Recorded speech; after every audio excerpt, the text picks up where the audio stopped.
They thought it would be hilarious, setting up a disabled woman on a blind date just to watch the man run. But when Jake Turner walked into that cafe, bouquet in hand, nobody expected what happened next. What started as a cruel prank became the story that shattered the internet and exposed a secret that would change everything. This is the true story of deception, dignity, and the CEO nobody saw coming. Stay until the end and comment your city so I can see how far this story travels. The afternoon sun filtered through the floor-to-ceiling windows of Lumiere Café, casting golden rectangles across the marble floor. It was the kind of place where cappuccinos cost more than most people's lunch, where the air smelled of imported coffee beans and expensive perfume, where people came not just to drink, but to be seen. In the back corner, partially hidden behind a decorative indoor olive tree, sat Nora Lane. She'd been there for 20 minutes, her wheelchair positioned at an angle that gave her a clear view of the entrance. Her hands rested motionlessly in her lap, fingers interlaced, knuckles slightly pale from the pressure she was applying without realizing it. She wore a cream-colored blouse that she'd changed 3 times that morning, paired with tailored navy pants that her assistant had helped her select. Her dark hair fell in soft waves around her shoulders. She'd spent an embarrassing amount of time on it, which now felt foolish. This was a mistake. She'd known it the moment she agreed. 20 feet away, clustered around a different table like vultures around carrion, sat the people who'd orchestrated this entire charade. Brittany Chen, her perfectly highlighted hair catching the light as she whispered to the others. Marcus Webb, his expensive suit doing nothing to hide the cruelty in his eyes as he held up his phone, camera ready. And Sarah Kim, who'd been Nora's college roommate once, back when they'd both been different people, back before the accident that had changed everything. "Do you think he'll actually show?" Brittany's voice carried just enough for Nora to hear, though she pretended not to. "I mean, when Dave told him about her, he must have known." "Dave didn't tell him everything," Marcus said with a smirk that made Nora's stomach turn. "Just said she was going through a hard time. Generic enough to be believable." Sarah laughed, a sound that once upon a time had meant friendship and late-night conversations, but now felt like broken glass. "The look on his face is going to be priceless. I almost feel bad. Almost." "Don't," Brittany said, checking her makeup in her phone's camera. "It's not like we're hurting anyone, it's just a joke. Besides, Nora needs to face reality. Not everyone is going to want to... To what?" Nora had rolled closer without them noticing, her voice quiet but sharp enough to cut through their laughter. "Finish that sentence, Brittany." The 3 of them startled like children caught stealing cookies. For a moment, genuine discomfort flickered across their faces before the masks slid back into place. "Nora!" Sarah's voice was too bright, too forced. "We were just saying how great you look. That blouse is really your color." "I heard what you were saying." Nora's hands had moved to her wheels, ready to leave, to spare herself this humiliation. "I don't know why I thought this time would be different." "Oh, come on," Marcus said, leaning back with an ease that came from never having to worry about anything. "It's just for fun. Live a little. When was the last time you even went on a date?" The question hung in the air like smoke. When was the last time? Before the accident, certainly. Before the day that had split her life into before and after.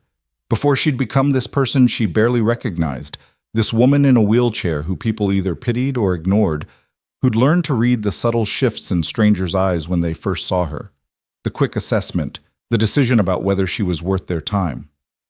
"That's what I thought," Marcus continued when she didn't answer. "Look, maybe this guy will surprise you. Maybe he'll be cool about it." "And if he's not?" Nora asked quietly. "Then what? You get your laugh, your video to share, and I get another reminder that this," she gestured to her wheelchair, "defines everything about how people see me?" Brittany had the grace to look away. Sarah studied her manicured nails.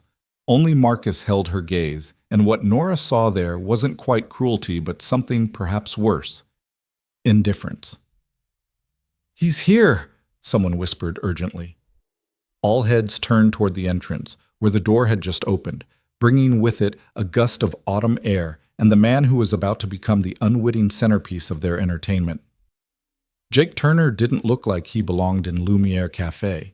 That was Nora's first thought as she watched him pause just inside the entrance. his eyes adjusting to the softer indoor light. He wore a gray work shirt with Turner Repairs embroidered over the pocket, the sleeves rolled up to his elbows, revealing forearms marked with old scars and new grease stains that he'd tried unsuccessfully to scrub away. His jeans were clean but faded, his boots practical rather than fashionable. In his hands, held with unexpected gentleness, was a small bouquet of mixed flowers. Nothing expensive or ostentatious, just daisies and baby's breath wrapped in simple paper. He was perhaps 40, with brown hair that was starting to gray at the temples and lines around his eyes that suggested he smiled often, though at this moment he looked nervous. He scanned the cafe with the uncertain expression of someone who knew he was out of his depth, but was determined not to show it. Nora felt something unexpected. Sympathy. He was being set up just as much as she was. "Oh my God," Brittany whispered, barely containing her glee. "Dave actually got him to come. This is going to be amazing." Jake's eyes continued their sweep of the room.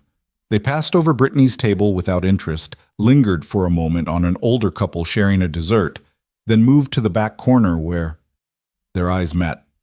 Nora saw it happen in real time. The moment of recognition, "You must be my date," followed immediately by the moment of realization, "Oh, she's in a wheelchair." She'd seen this sequence so many times she could have choreographed it.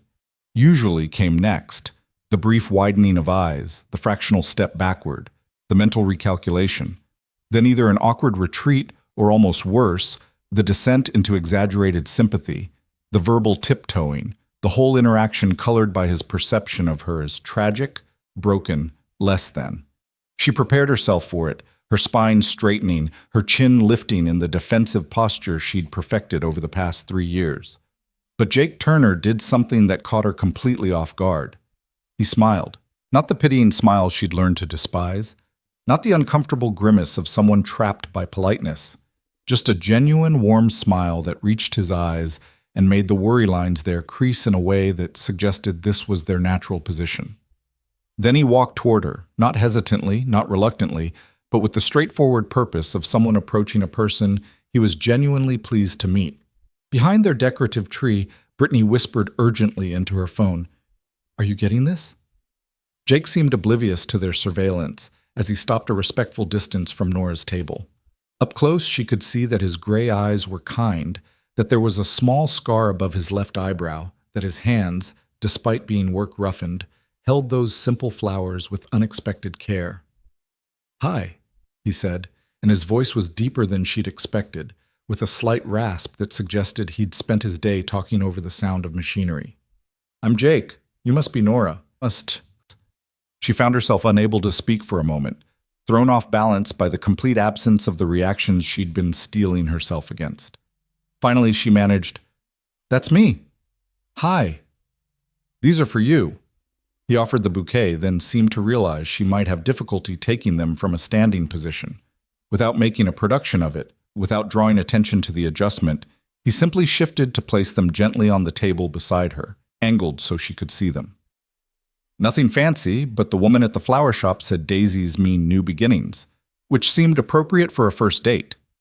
Though if I'm being honest, I'm not sure I entirely trust her expertise given that she also tried to sell me something called a relationship succulent, which I'm 90% sure she made up. Despite herself, despite the situation, despite everything, Nora laughed. A real laugh. Surprised out of her, and she saw something lighten in Jake's expression. Relief, maybe, or simple pleasure at having made her smile. "May I sit?" he asked, gesturing to the chair across from her. "Please," she said, and watched as he settled himself with the comfortable ease of someone unbothered by the optics of the moment. No performative chivalry, no obvious discomfort. He just sat down like this was exactly where he wanted to be. From their hidden vantage point, Nora could hear Brittany's whispered commentary. "Okay, so he didn't run. Give it 5 minutes. Once he realizes what he's actually dealing with..." "So," Jake said, pulling a handkerchief from his pocket to wipe a smudge of grease from his thumb. "I should probably apologize up front. My buddy Dave set this up, and he has an unfortunate tendency to oversell me.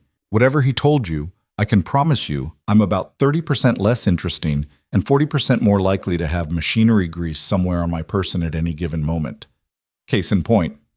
He gestured to the handkerchief with a self-deprecating grin. Nora found herself leaning forward slightly. The handkerchief wasn't just functional. It was clearly handmade, with uneven stitches and what looked like a motto embroidered in multicolored thread, the letters wobbling but earnest. Strong hearts walk farther. That's beautiful, she said without thinking. Did you make it? God, no. My stitching looks like a drunk spider designed it. My daughter made it for me. Mia. She's 9, and she's recently discovered embroidery, which means everything I own now has some kind of inspirational phrase on it. Last week she added "dream big" to my work pants. My crew hasn't stopped giving me grief about it. You have a daughter. It wasn't a question, but Jake nodded anyway. Yeah, best thing that ever happened to me, even if she does use me as a canvas for cross-stitch motivation. His smile turned softer, more private. Her mom passed away 4 years ago. Cancer. So it's just been me and Mia figuring things out together. Some days we're better at it than others, but we manage. The casual honesty of it disarmed her completely. No evasion, no careful editing of his life to seem more appealing. Just the truth, offered simply, the way someone might mention the weather. I'm sorry about your wife, Nora said quietly. Thank you. It was the hardest thing we've ever been through. But Mia, she's stronger than I ever could have imagined, resilient in a way that sometimes breaks my heart because no kid should have to be that resilient, you know? He paused, seeming to catch himself. Sorry, Dave warned me I have a tendency to overshare about Mia. She's my favorite topic. Don't apologize. It's nice. And it was. There was something refreshing about his willingness to be vulnerable, to present himself as something other than the smooth, polished version people usually brought to first dates. A waiter appeared with menus, his eyes barely flickering over Nora's wheelchair before addressing his questions pointedly to Jake, as if she couldn't speak for herself. It was a subtle slight, one that happened so often Nora had stopped correcting it. But Jake noticed. I'm sorry, he said to the waiter with unfailing politeness, but I think you meant to hand the menu to my date first. He reached across and took both menus, handing one directly to Nora before taking his own. Thank you. The waiter flushed, mumbled an apology, and retreated. It had taken perhaps 10 seconds, but in that brief exchange, something shifted in Nora's chest. Not pity, not even chivalry exactly, just respect. Simple, uncommon respect. So, Jake said, oblivious to the magnitude of what he'd just done, Dave said you work downtown. What do you do? Nora hesitated. This was usually where things got complicated. She could see Brittany's table from the corner of her eye, phone still raised, waiting for the moment when Jake would learn who she really was. But something about his genuine interest, about the way he'd treated her so far like she was simply a person he'd come to meet, made her want to preserve this moment of normalcy just a little longer. I work in corporate management, she said, which was technically true if you considered CEO a management position. It's demanding, long hours, high stress, not always rewarding, but it has its moments. I can relate to the long hours part, though I'd imagine corporate management is a bit different from crawling under sinks and rewiring breaker boxes. He studied the menu without really seeing it. Can I ask you something, and please tell me if I'm overstepping? Here it comes, Nora thought. The question about her wheelchair, about what happened, about whether it's permanent or if she's getting better. All the invasive questions strangers felt entitled to ask, as if her disability made her public property. Sure, she said, bracing herself. What made you agree to this blind date? Because, honestly, if my friends tried to set me up right now, I'd tell them exactly where they could put their good intentions. So either you're more trusting than I am, or... He trailed off, watching her with those steady gray eyes. Or maybe there's a story there. It was so completely not the question she'd expected that Nora found herself answering honestly. I guess I hoped... She stopped, unsure how to continue without revealing too much. After my accident, a lot of people in my life started treating me differently, like I'd become this fragile thing that might shatter if they weren't careful. I thought maybe meeting someone new, someone who didn't know me before, might be different, might be normal. She immediately regretted the admission. It was too much, too vulnerable for someone she'd known for less than 10 minutes, but Jake just nodded slowly, understanding passing across his features. After Sarah, that's my wife, after she died, People did the same thing to me. Everything became about the tragedy. Like I wasn't Jake anymore, I was the widower. Every conversation started with these pitying looks and careful voices. I wanted to scream at them that I was still me, still here, still capable of laughing without feeling guilty. He met her eyes. So yeah, I get wanting normal. Normal is underrated. From their surveillance post, Nora heard Marcus's voice, louder than he probably intended. This is taking too long. When is he going to bail? Maybe he feels sorry for her, Sarah suggested. But Jake was still talking, leaning back in his chair with the ease of someone settling in for a proper conversation. Mia has this theory that people are like buildings. You know what the strongest part of any building is? It's not the walls or the roof. It's the foundation, the part nobody sees. After Sarah died, I was so focused on holding up the walls, on making everything look okay from the outside, that I forgot about the foundation. Mia reminded me. She said, and I swear this is a direct quote from my 9-year-old, "Daddy, we need to be strong in the invisible parts." She sounds wise beyond her years, Nora said softly. Terrifyingly so. Last week she asked me if I thought love was renewable or finite. I'm still not sure how to answer that one. He paused as the waiter returned for their order. Jake ordered coffee and a sandwich he clearly didn't particularly want, then looked at Nora expectantly. She ordered as well, hyper-aware of Brittany's table, of their watching eyes, of the cameras she knew were still recording. This moment would be online within hours. She could already imagine the comments, the shares, the inevitable distortions of whatever narrative someone wanted to spin.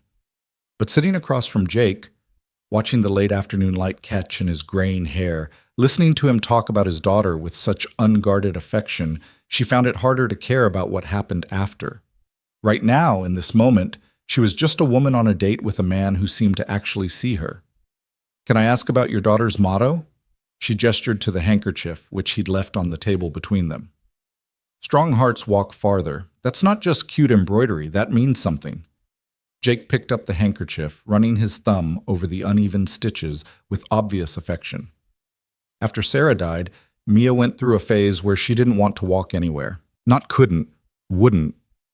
She said walking felt too far away from the house, like if we went too far we might forget Sarah was still there, in our memories and photos, and the way certain rooms still smelled like her perfume. His voice had gone quieter, more intimate. Nora leaned forward instinctively. "So I told her a story Sarah used to tell, about how love isn't a place you visit. It's something you carry.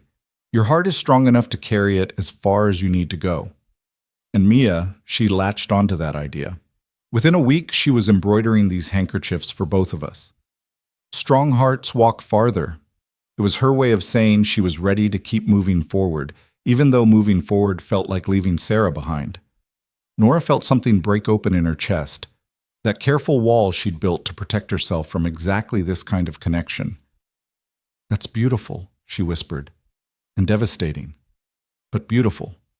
"That pretty much sums up grief," Jake said with a sad smile. "Beautiful and devastating, often at the same time." Their coffee arrived, providing a natural pause.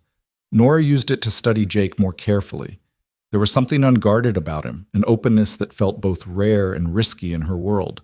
In her daily life, the part she hadn't told him about yet, people approach conversations like chess matches, every word calculated for advantage, every vulnerability a potential weakness to exploit. Jake Turner didn't seem to know how to play that game, or maybe he simply refused to. "Can I ask what happened?" Jake said suddenly. "With your accident? I mean, only if you want to talk about it. Dave mentioned you'd been through something difficult, but he was characteristically vague, which, knowing Dave, means he either doesn't know the details or he's being uncharacteristically tactful." Nora appreciated that he'd asked directly rather than dancing around it. "Car accident. 3 years ago. A truck ran a red light and T-boned my car on the driver's side, crushed my spine. Doctors said I'd never walk again." She said it matter-of-factly, the way she'd learned to present her trauma, a simple biography rather than ongoing grief. "Jesus," Jake breathed. "And these people." He glanced toward Brittany's table, and Nora realized with a start that he'd been aware of their surveillance all along. "They thought it would be funny to set you up on a date to watch you get hurt again?" The quiet fury in his voice caught her off guard. "You know about them."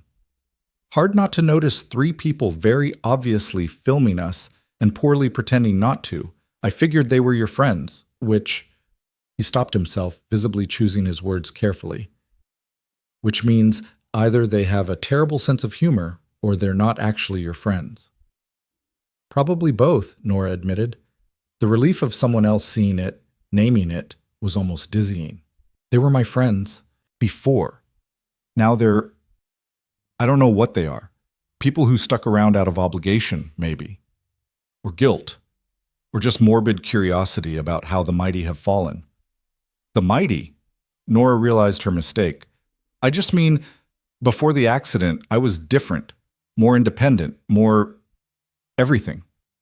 Now I'm the broken friend they feel obligated to include while secretly wishing they didn't have to."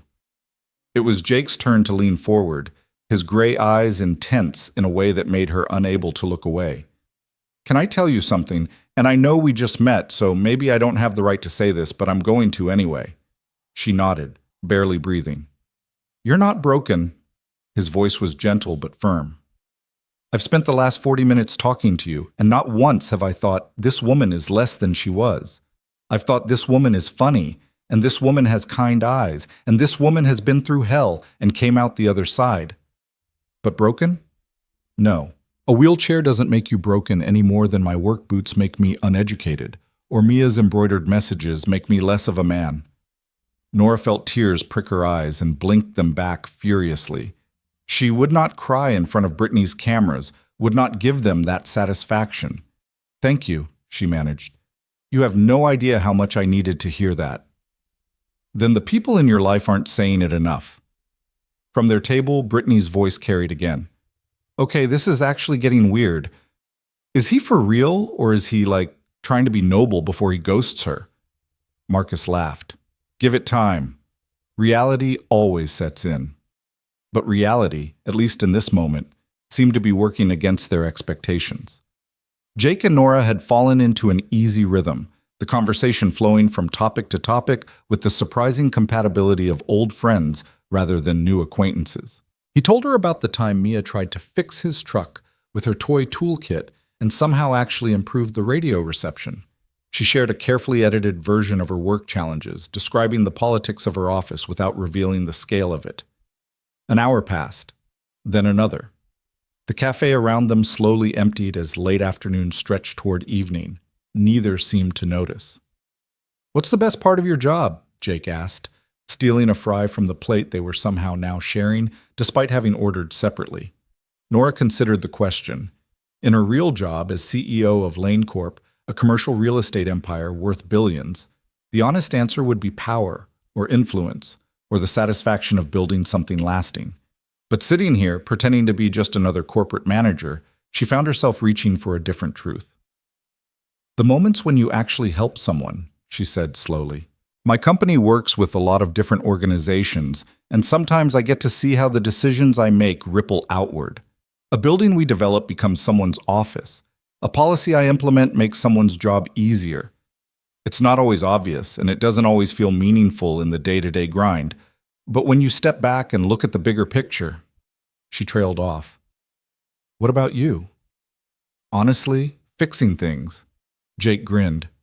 "I know that sounds simple, but there's something deeply satisfying about walking into a situation where nothing works and walking out having made it right again. Broken dishwasher? Fixed. Faulty wiring? Fixed. Leaky pipe? Fixed. It's straightforward in a way most of life isn't. You know what the problem is, you know what the solution is, and when you're done, you can see the results immediately. I envy that clarity," Nora admitted. "Most of my problems don't have clear solutions." "Like sitting in a cafe being secretly filmed by people who are supposed to care about you?" The bluntness of it made her laugh despite herself. "Yes, exactly like that." Jake's expression sobered. "For what it's worth, I think they're the ones who are broken, not you. It takes a special kind of cruelty to turn someone's vulnerability into entertainment." "They'd say they were helping, pushing me out of my comfort zone, making me face reality." That's what cruel people always say when they're called out. Jake finished his coffee, his hands wrapped around the cup even though it must have gone cold by now. "Real help looks like showing up when someone needs you. Listening without trying to fix everything, treating someone with dignity especially when the rest of the world doesn't. Is that what you think you're doing? Nora asked quietly. Treating me with dignity? I'm treating you like a person I'm genuinely enjoying spending time with, which happens to be true. He met her eyes. I came here today nervous as hell, convinced Dave had oversold me, and I'd somehow disappoint you. I didn't come here to be noble or prove anything. I just came hoping to have a decent conversation with someone new. And instead I got... He gestured between them. This, whatever this is, it's been the best afternoon I've had in longer than I can remember. The sincerity in his voice was almost painful. Nora had spent 3 years surrounded by people who either pitied her or used her, who saw her wheelchair before they saw her, who made every interaction about her limitations rather than her capabilities. And here was this mechanic in a work shirt with grease under his fingernails and his daughter's embroidery in his pocket, treating her like she was simply a woman worth knowing. Jake, she started, then stopped, unsure what she wanted to say. That this had been extraordinary, that she hadn't felt this scene in years, that she was terrified of what would happen when he learned the full truth about who she was. Before she could find the words, a commotion erupted from Brittany's table. Marcus had stood abruptly, his chair scraping loudly against the floor. This is ridiculous, he announced loudly enough for the entire cafe to hear. Nora, seriously? You're really going to sit there and pretend this is real? Every head in the cafe turned. Nora felt her face flush hot with humiliation and anger. This was it. The moment they'd been waiting for, when they could expose the situation and humiliate them both. But Jake was already standing, his movement calm but purposeful. He didn't look angry, just deeply disappointed in a way that was somehow worse. I'm sorry, Jake said, his voice carrying clearly through the sudden silence. But who are you, and why do you think you're part of this conversation? Marcus faltered slightly, clearly not expecting to be directly confronted. I'm her friend, and you're just some guy Dave found. This whole thing is a joke. A joke, Jake repeated slowly, like he was testing the weight of the word. You orchestrated a situation where someone you claim to care about would be publicly humiliated. You filmed it without her consent, and you think calling it a joke makes it okay. It was supposed to be funny. She'd see the guy's face when he realized. Marcus stopped, seeming to realize he was revealing too much. When he realized what? That she uses a wheelchair? Jake's voice remained calm, but there was steel underneath it now. I'm confused about what part of that was supposed to be funny. Could you explain it to me? Slowly, so I can understand. Brittany jumped in, her voice too bright. It's not like that. We were trying to help Nora get back out there. She's been hiding herself away since the accident, and we thought, you thought you'd force her into a humiliating situation and film it for your entertainment, Jake finished. That's not help. That's cruelty dressed up in concern. Sarah finally spoke, and there was something genuine in her voice, guilt maybe, or shame. We didn't mean for it to go like this. We thought you'd react differently, that you'd be uncomfortable, or I'd run? Jake asked quietly. You set this up hoping I'd take one look at Nora and leave, so you could comfort her afterward and tell her, see, this is reality. This is what you should expect? He shook his head slowly. That says a lot more about all of you than it does about her. She needs to face reality, Marcus insisted, but his voice had lost its conviction. Not everyone is going to want to deal with what? Jake cut him off, and now there was real anger in his voice. With a person? Because that's what she is. A person, not a punchline, not a project, not whatever twisted thing you've turned her into in your minds to justify treating her this way. The cafe was completely silent now. Even the staff had stopped what they were doing to watch. Nora sat frozen, torn between mortification that this private moment had become a public spectacle and something else, something that felt dangerously close to hope. I'm not pitying her, Jake continued, addressing the room now rather than just Marcus. I'm admiring her. Do you know what it takes to survive something that could have killed you, to rebuild your life from scratch, and to still show up for a blind date arranged by people you thought were your friends? That's not weakness. That's not something that needs pity. That's strength. That's courage. And if you three can't see that, then you're the ones who should be pitied. The words hung in the air like a bell that had been rung, the sound of it still vibrating through the space. Brittany's phone had slipped from her hand. Sarah was crying silently. Marcus looked like he wanted to argue, but couldn't find the words. Jake turned back to Nora, his expression softening. I'm sorry, I didn't mean to make a scene, but I couldn't just sit there and let them... He stopped, running a hand through his hair in frustration. You deserve better than this. Than them. Nora felt like she was seeing him clearly for the first time. This stranger who'd walked into what should have been a joke and instead treated her with more genuine respect than people who'd known her for years. She wanted to tell him everything. About Lane Corp, about her real position, about the power she wielded in boardrooms and the powerlessness she felt in moments like this. But the words stuck in her throat. Instead, she said simply, "Thank you. You have no idea what it means that you said that." I meant every word. She believed him.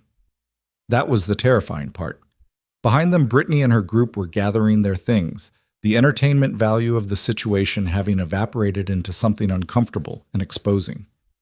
As they prepared to leave, Sarah approached the table, her mascara smudged from crying. Nora, She stopped, seeming to realize there was nothing she could say that would make this right. I'm sorry, we were wrong. So wrong. Yeah, Nora said quietly. You were. Sarah left without another word. The cafe slowly returned to its normal rhythm, conversations resuming, the staff moving again. But something had fundamentally shifted. Nora could feel it in the way other patrons were looking at her now, not with pity, but with respect. Or maybe curiosity, or maybe just recognition that they'd witnessed something real in a place usually defined by performance. Jake sat back down, and for a long moment, neither of them spoke.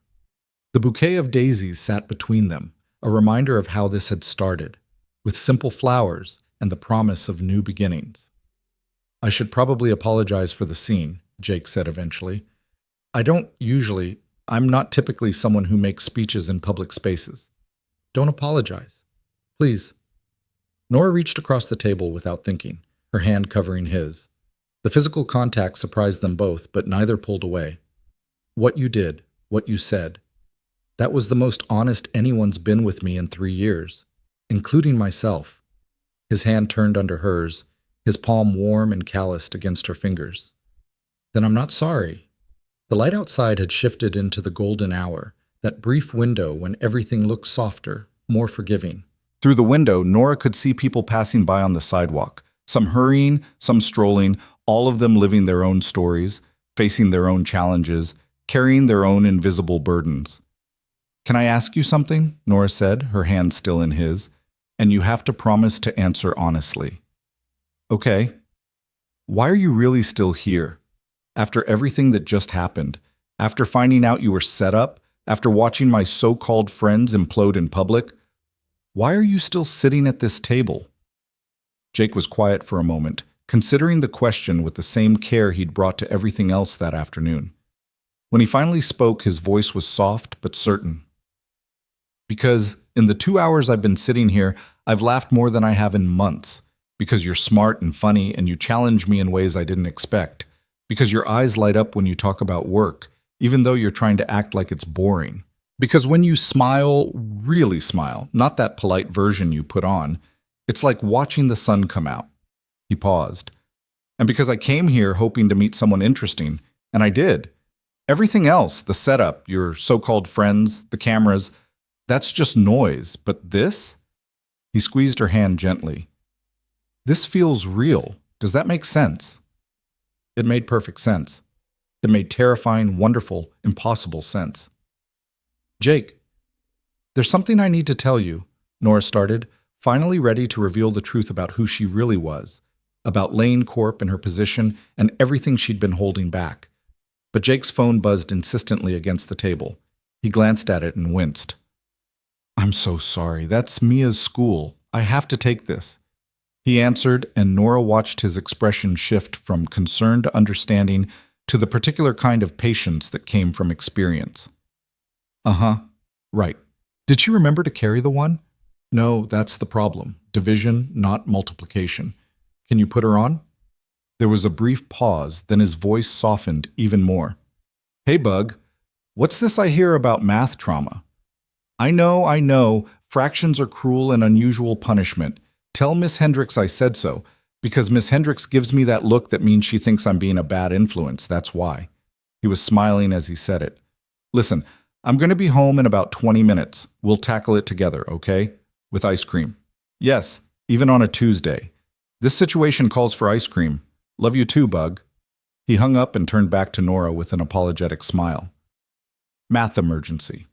Apparently fractions are the work of the devil and only ice cream can combat them. You should go, Nora finished, trying not to let her disappointment show. Your daughter needs you. She does. Jake stood, then hesitated. This was really special, Nora. I'd like to see you again. If you'd like that too? She should tell him. Right now, before he left, before this went any further. Should explain about Lane Corp, about who she really was, about the vast gulf between his world and hers. Should prepare him for what he'd be walking into if they actually tried to make this something more than a single afternoon. But looking at him standing there in his work shirt, his daughter's embroidered handkerchief visible in his pocket, his gray eyes warm and hopeful, she found herself saying simply, I'd like that very much. Good. His smile was brilliant. How do I reach you? They exchanged phone numbers, the mundane practicality of it somehow more intimate than anything that had come before. This meant possibility. This meant tomorrow and the day after, and the risk of building something beyond this single, perfect afternoon. At the cafe entrance, Jake paused and turned back. Hey, Nora? Yeah? Strong hearts walk farther, he said, touching the handkerchief in his pocket. Just so you know, yours is one of the strongest I've ever met. Then he was gone, the door closing behind him, leaving Nora alone in the cafe with a bouquet of daisies, a phone number in her contacts, and the strange, terrifying feeling that her carefully controlled life had just spun completely off its axis. She picked up one of the daisies, twirling it slowly between her fingers. New beginnings, Jake had said. The flower shop woman claimed daisies meant new beginnings. Outside the window, the sun was setting, painting the sky in shades of orange and pink. Nora sat in that golden light, in that too-expensive cafe where she'd come expecting humiliation and found something else entirely. She wasn't naive enough to think this would be simple. There were still revelations to come, truths to share, obstacles to overcome. Jake didn't know who she really was. Didn't know about the empire she'd built, the power she wielded, the vast distance between his world of machinery grease and repair calls and her world of boardrooms and billion-dollar decisions. But he'd seen her. Really seen her. Not the wheelchair. Not the CEO. Not the tragedy or the triumph. Just her.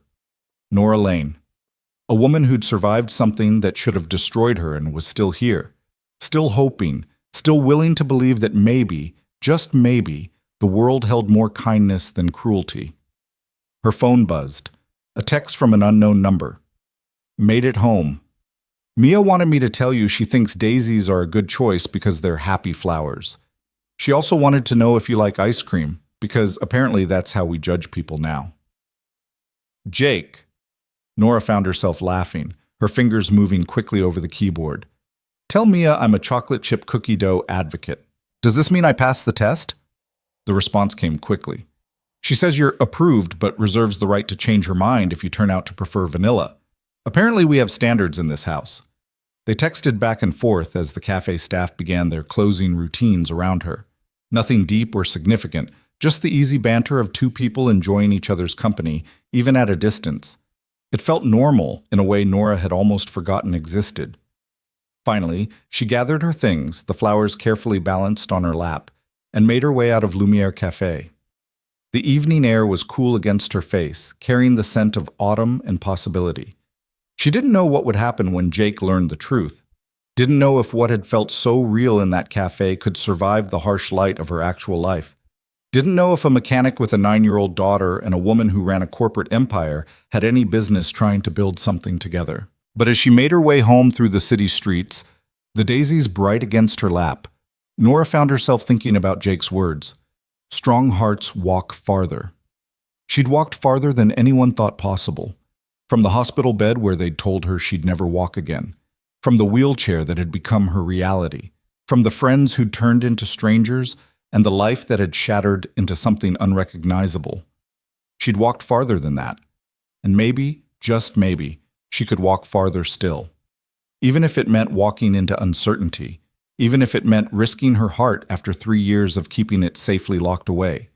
Even if it meant believing that somewhere in this complicated, often cruel world, there was space for simple kindness, for genuine connection, for the possibility that new beginnings weren't just something flower shops made up to sell daisies.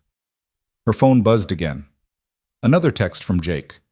Mia wants to know your last name. Says she needs to do a full background check because she's protective of her dad. I told her that's slightly creepy, but she insists it's responsible parenting. I may have created a monster. Nora's fingers hovered over her phone. This was the moment. She could tell him now. Lane. Nora Lane. Yes, that Lane. Of Lane Corp. The CEO you've probably seen in the business section of the newspaper. Instead, she typed, Tell Mia she can have 3 questions, and I promise to answer honestly. That seems like a fair background check. She says, 1. What's your favorite color? 2. Do you like dogs? 3. Are you nice to my daddy? Nora smiled, her heart doing something complicated in her chest. Blue. I love dogs. And yes, I try to be very nice to your daddy. She says you pass. Welcome to the inner circle. It's small but loyal. The text stopped there, presumably because Jake had been pulled into the complicated world of fractions and ice cream that awaited him at home. Nora sat in her car for a long moment before starting the engine, watching the cafe lights through the windshield. Inside, the staff was finishing their closing routine, wiping down tables, stacking chairs. In a few hours, someone would open that same cafe to a new day, new customers, new stories. The table where she and Jake had sat would be occupied by someone else, living their own complicated narrative. But for this one afternoon, that table had been theirs. That space had held something real and rare and worth protecting. Nora started the car and pulled into traffic, the daisies in the passenger seat beside her like a promise, like hope, like the possibility that sometimes, just sometimes, the people we meet by accident turn out to be exactly who we needed to find.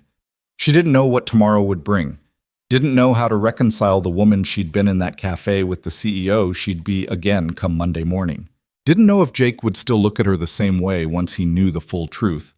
But tonight, driving through the city with happy flowers beside her and a mechanic's daughter's approval in her phone, Nora Lane allowed herself to believe in new beginnings. Even if they came wrapped in simple paper and cost less than the coffee they'd shared. Especially then. The weekend passed in a blur of text messages and stolen moments between Jake's repair calls and Nora's carefully maintained silence about her real identity. Saturday morning brought a photo of Mia's latest embroidery project, a lopsided heart with the words, "Be brave," stitched in purple thread. Saturday afternoon, Nora sent back a picture of the daisies, now in a vase on her kitchen counter, still fresh and defiant against wilting.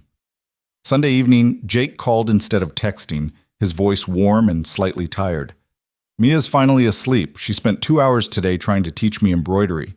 I have 3 puncture wounds and a newfound respect for anyone who can make a straight line with a needle. Nora laughed, curled up on her couch in the penthouse apartment Jake didn't know she owned, overlooking the city he navigated in his repair truck. How bad is it? I made something that might be a dog. Or a cloud. Mia insists it's abstract art, which I think is her polite way of saying it's terrible. He paused, and she could hear the smile in his voice. She wants to meet you. The words landed like a stone in still water, ripples spreading outward. She does? Yeah. I told her it might be too soon, that we've only been on 1 date, but she gave me this look. You know the look kids give you when they think you're being ridiculous? That one.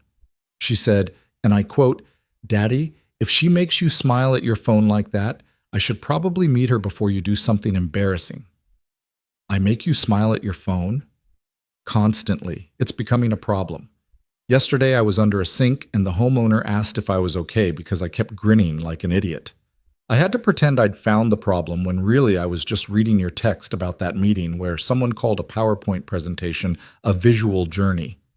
Nora's chest tightened with something that felt dangerously close to joy and guilt in equal measure. She should tell him. Right now, over the phone, before this went any further, should explain that she wasn't just some corporate manager, that meeting his daughter meant entering his life under false pretenses. Jake, she started, her voice more serious. There's something I need to tell you about my job. Mom, Daddy, there's a spider. Jake's attention split instantly. I'm sorry, that's Mia. She has a complicated relationship with spiders that involves a lot of yelling and requiring parental intervention. Can I call you back? Of course. Go rescue your daughter. Or rescue the spider from my daughter. It's honestly 50-50 at this point. He hung up, and Nora sat in the sudden silence of her apartment, her confession still unspoken, hanging in the air like smoke. Through the floor-to-ceiling windows, she could see the Lane Corp building downtown, its logo illuminated against the night sky. Tomorrow morning, she'd be back in that building, back in the role of CEO, making decisions that affected thousands of employees and millions of dollars. But tonight, she was just a woman who'd met a mechanic in a cafe and couldn't stop thinking about the way he'd defended her, the way he'd seen past her wheelchair to the person underneath, the way his daughter apparently gave him relationship advice with the confidence of someone 3 times her age. Her phone buzzed. A text from Jake. Crisis averted. Spider relocated safely outside. Mia says I'm a hero. I'm choosing to believe her. Call you tomorrow? Definitely. But Monday morning brought complications that had nothing to do with Jake Turner and everything to do with the secret she was keeping from him. Nora arrived at Lane Corp headquarters at 7:30, wheeling through the executive entrance where security nodded respectfully. The building was hers. Well, technically the company's, but she'd designed this space, had fought the board for wider hallways and accessible features that went beyond legal minimums. Now it served as a model, though few people knew the CEO herself had been the driving force behind those changes. Her assistant, Margaret, met her at the elevator with coffee and a worried expression. We have a problem. Good morning to you too, Margaret. Sorry, good morning. You look happy. That's new. Margaret fell into step beside her as they moved toward Nora's office. But seriously, we have a situation. The Riverside Development Project, the one where we're supposed to break ground next month? Nora's good mood evaporated. Riverside was her pet project, a mixed-use development that would include accessible housing and community spaces. She'd put 2 years into the planning. What kind of situation? The contractors found structural issues with the existing buildings. The whole timeline is in jeopardy. The board is already talking about scrapping it or scaling back the accessibility features to save costs. Of course they were. Nora wheeled into her office, the familiar weight of responsibility settling onto her shoulders like a coat she couldn't take off. Schedule an emergency board meeting for this afternoon, and get me the engineering reports, all of them. Margaret nodded and disappeared, leaving Nora alone in her office with its carefully curated mix of professional achievement and personal emptiness. Photos of buildings she'd developed, awards from organizations she'd helped, a framed copy of Lane Corp's mission statement. Nothing personal, nothing that spoke to who she was beyond this role. Her phone buzzed. A text from Jake. Morning, Mia wants to know if you're free for dinner Friday. She promises to be on her best behavior, which knowing Mia means approximately 15 minutes of politeness, followed by intense questioning. No pressure, though. I know meeting the kid is a big step. Nora stared at the message, torn between wanting to say yes and knowing she was building something on a foundation of omission. Before she could respond, her office door opened and Robert Chen walked in, board member, old family friend, and one of the few people who'd known her father.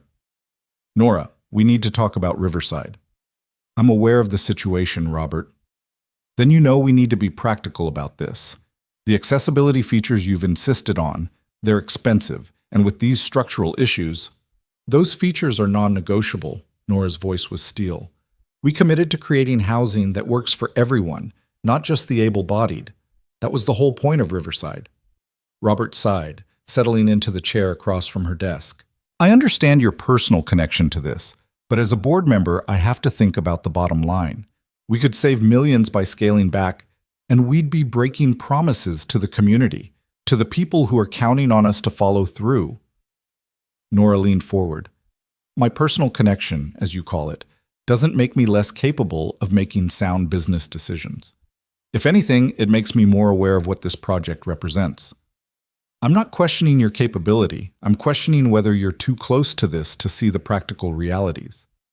It was an old argument, one they'd had in various forms since Nora had taken over as CEO. The assumption that her wheelchair made her biased, that her personal experience was a liability rather than an asset. She'd learned to fight these battles carefully, strategically, choosing when to push and when to redirect. The practical reality, she said quietly, is that we're one of the largest commercial real estate companies in the state.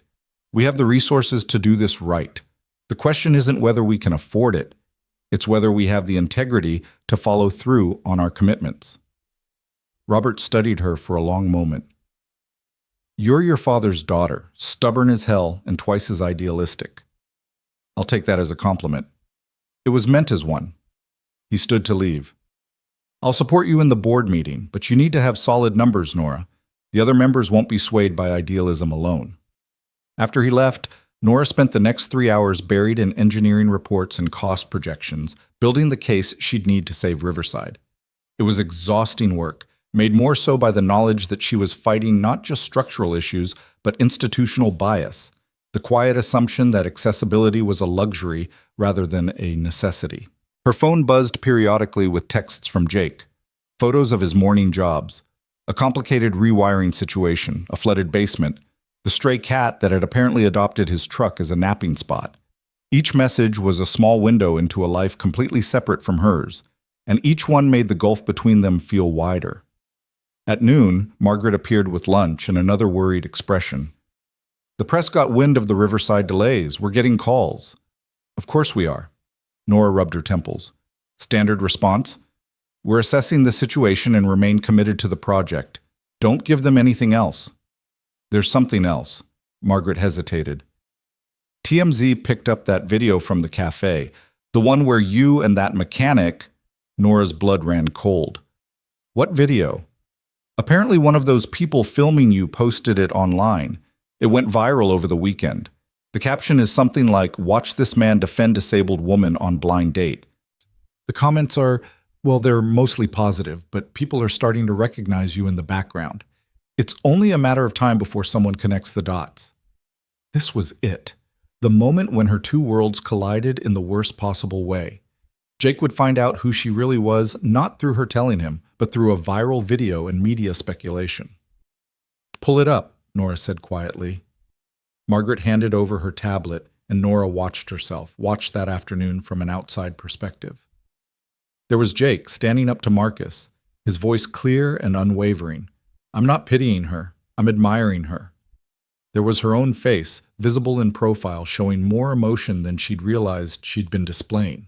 And there, in the comments, were thousands of people weighing in on a moment that had felt private, intimate, real. Most comments were supportive. Some were pitying. A few were cruel. But what made Nora's stomach twist was the growing thread of people asking questions. Wait, isn't that Nora Lane? Is this the Nora Lane like the CEO? Why is a billionaire on a blind date setup? How bad is it? She asked without looking up. Trending on 3 platforms. The business press is starting to pick it up. By tomorrow, everyone will know. Which meant Jake would know. Would see it not as her telling him the truth, but as him discovering she'd been lying by omission. Would think she'd been playing some kind of game, slumming with the working class for entertainment. I need to call someone, Nora said. Close the door on your way out. Margaret left, and Nora sat in the silence of her office, staring at her phone. She should call Jake. Should explain everything before he heard it from someone else. Her phone rang. Jake's name on the screen. She answered with shaking hands. Hi. Hey. I hope it's okay that I'm calling. I know you're at work, but I had a lunch break and I wanted to hear your voice. He sounded happy, relaxed, completely unaware of the storm that was about to hit. Mia's been talking about Friday non-stop. I think she's more excited about this dinner than I am, which is saying something because I'm pretty excited. Jake, Nora's voice cracked slightly. Have you been online today? Online? No, I've been elbow deep in a furnace all morning. Why? There's a video from the cafe. Someone posted it, and people are seeing it, a lot of people. A pause.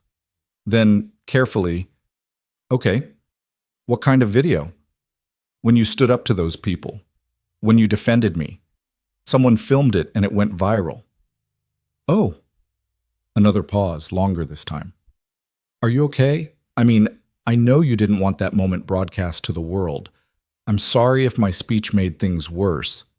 You have nothing to apologize for. Nora closed her eyes.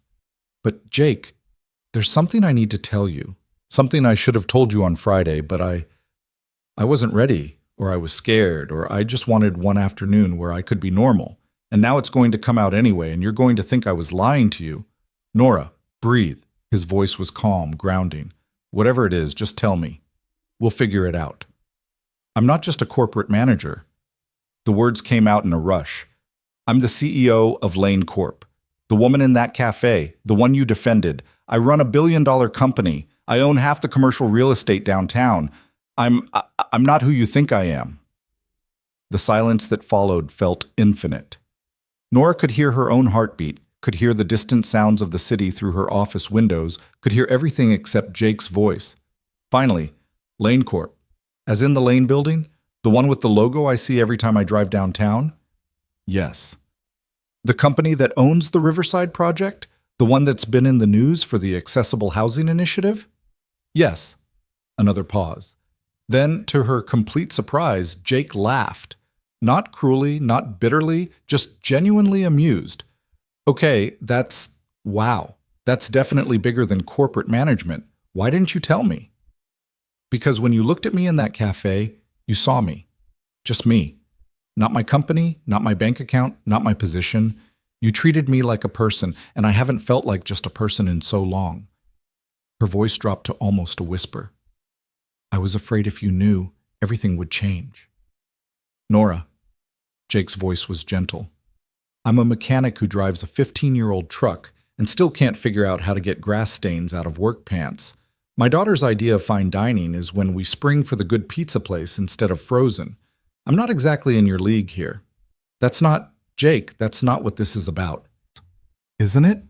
You were afraid I'd treat you differently if I knew you were rich and powerful, which, fair point, a lot of people would. But Nora, I'm not interested in your bank account. I'm interested in the woman who laughed at my jokes, who talked to me about grief and loss and moving forward. That person doesn't change just because she has a corner office. Relief flooded through her so suddenly she felt dizzy. You're not angry? I'm not angry. He paused, and she could almost hear him thinking. I'm trying to process the fact that the woman I've been texting terrible jokes to runs a company I've probably done maintenance work for at some point. That's a weird feeling, but angry? No, if anything, I'm more convinced that your so-called friends are terrible people. Who sets up a CEO on a prank blind date? People who thought it would be funny to watch me fail. People who underestimated you. Jake's voice turned more serious. Here's what I'm thinking. This video thing, it's going to be weird for a while. People are going to have opinions. But at the end of the day, it doesn't change Friday, does it? You still want to have dinner with me and Mia? Because we still want to have dinner with you, CEO or not. Nora felt tears prick her eyes for the second time in 4 days. I would love to have dinner with you and Mia. Good. That's settled. Now I have to go because this furnace isn't going to fix itself, and also because I need to process the fact that I told a billionaire CEO that my idea of a good date venue is probably going to be embarrassingly beneath her standards. Jake, I'm kidding. Mostly. We'll figure it out. Call me tonight? Definitely. After they hung up, Nora sat motionless in her chair, staring at the city beyond her windows. He knew. The secret that had been eating at her for days was out, and instead of disaster there was understanding, acceptance. The same straightforward decency he'd shown in the cafe, now applied to this new, complicated information. Margaret knocked and entered without waiting. The board meeting is in an hour. Are you ready? Was she ready? To walk into that room and fight for Riverside, knowing that by tomorrow every board member would have seen the video, would have opinions about her personal life. would question whether she was too distracted to lead, to maintain her professional composure while her private life was being dissected by strangers online? "I'm ready," Nora said, and meant it. The board meeting was exactly as brutal as she'd anticipated. 6 men and 2 women sat around the massive conference table. Financial reports spread before them like evidence at a trial. Robert Chen nodded at her as she wheeled to her place at the head of the table, but the others wore expressions ranging from concern to openly hostile. "Let's begin," Nora said, pulling up her presentation. "I've reviewed the engineering reports for Riverside, and while the structural issues are significant, they're not insurmountable. I've prepared 3 scenarios. Before we get into that," interrupted Martin Frost, the board's longest-serving member and biggest pain in Nora's side, "I think we need to address the elephant in the room." Here it comes, Nora thought. "There's a video circulating online," Martin continued, "showing you in what appears to be a personal situation. Some board members have expressed concern about how this reflects on Lane Corp." "My personal life has no bearing on my professional capabilities," Nora said evenly. "Doesn't it? You're the face of this company, Nora. When you're involved in viral videos about blind dates and disability, it raises questions about judgment, about what exactly?" Nora's voice was quiet, but dangerous. "About whether a disabled woman should be allowed to have a personal life? About whether being CEO means I forfeit my right to privacy?" "That's not what I'm saying." "Then what are you saying, Martin? Because from where I'm sitting, it sounds a lot like you're suggesting that my wheelchair makes me a liability to this company. That being publicly disabled, because that's what you're really concerned about, isn't it, makes me unfit to lead." The room went silent. Even Martin seemed to recognize he'd walked into a trap. "What that video shows," Nora continued, her voice steady, "is a man treating me with basic human dignity in a situation where others sought to humiliate me. If that somehow embarrasses Lane Corp, then we have much bigger problems than structural issues at Riverside." Robert cleared his throat. "I think what Martin is trying to say, poorly, is that we're concerned about distractions. The Riverside project needs your full attention." "And it has my full attention, which is why I've spent the last 6 hours developing solutions instead of worrying about internet comments." Nora pulled up her presentation. "Now, if we're done discussing my personal life, can we address the actual business at hand?" The meeting proceeded with tense efficiency. Nora presented her 3 scenarios, each one preserving the accessibility features while addressing the structural concerns through different approaches. The costs varied, but all were feasible within Lane Corp's substantial budget. The question, she concluded, isn't whether we can afford to do this right. It's whether we're willing to. Riverside represents more than just profit margins. It represents our values as a company, our commitment to the communities we build in. If we scale back on accessibility to save money, we're sending a message about what we really prioritize. "That's all very idealistic," Martin said, "but shareholders care about returns, not messages." "Shareholders care about sustainable growth and positive brand reputation," Nora countered, "both of which will damage if we abandon our commitments at the first sign of difficulty. The press is already watching this project. If we cut corners now, that's the story that goes viral, not some board member's concerns about my dating life." The vote, when it came, was closer than Nora would have liked. 7-3 in favor of her plan, with Martin and 2 others voting against. But it was enough. Riverside would move forward, accessibility features intact. As the board members filed out, Robert lingered. "That was well done." "Was it?" Martin looked ready to vote me out. "Martin's been looking for a reason to challenge you since you took over. Don't let him get to you." Robert paused. "For what it's worth, that video, the man defending you, he seemed genuine. Not many people like that left in the world." "No," Nora agreed softly. "There aren't." The rest of the afternoon blurred together in a series of meetings, calls, and decisions.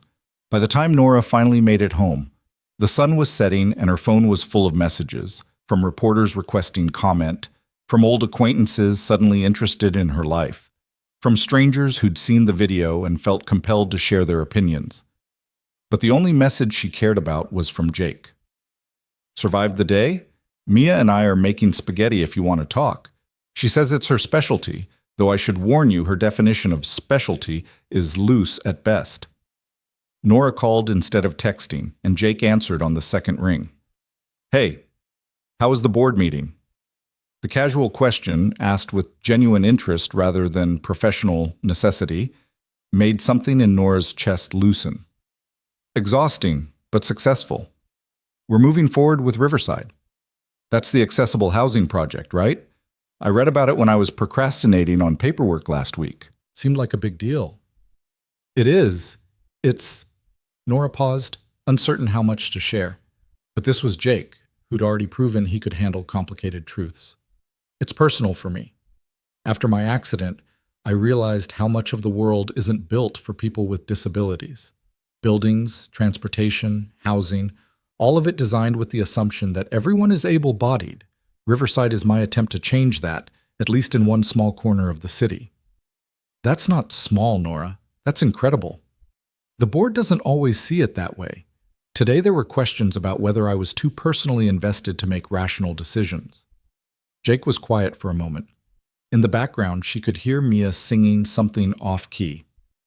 Can I tell you something my wife used to say? Sarah was a nurse, worked in pediatric oncology. Heartbreaking stuff. People would ask her how she could handle it, how she didn't get too emotionally involved. And she'd say, "The day I stop being emotionally involved is the day I need to find a different job." She believed that caring about people, really caring, not just professional detachment, made her better at her work, not worse. Did it? Yeah, it did. She was amazing at her job because she cared so much.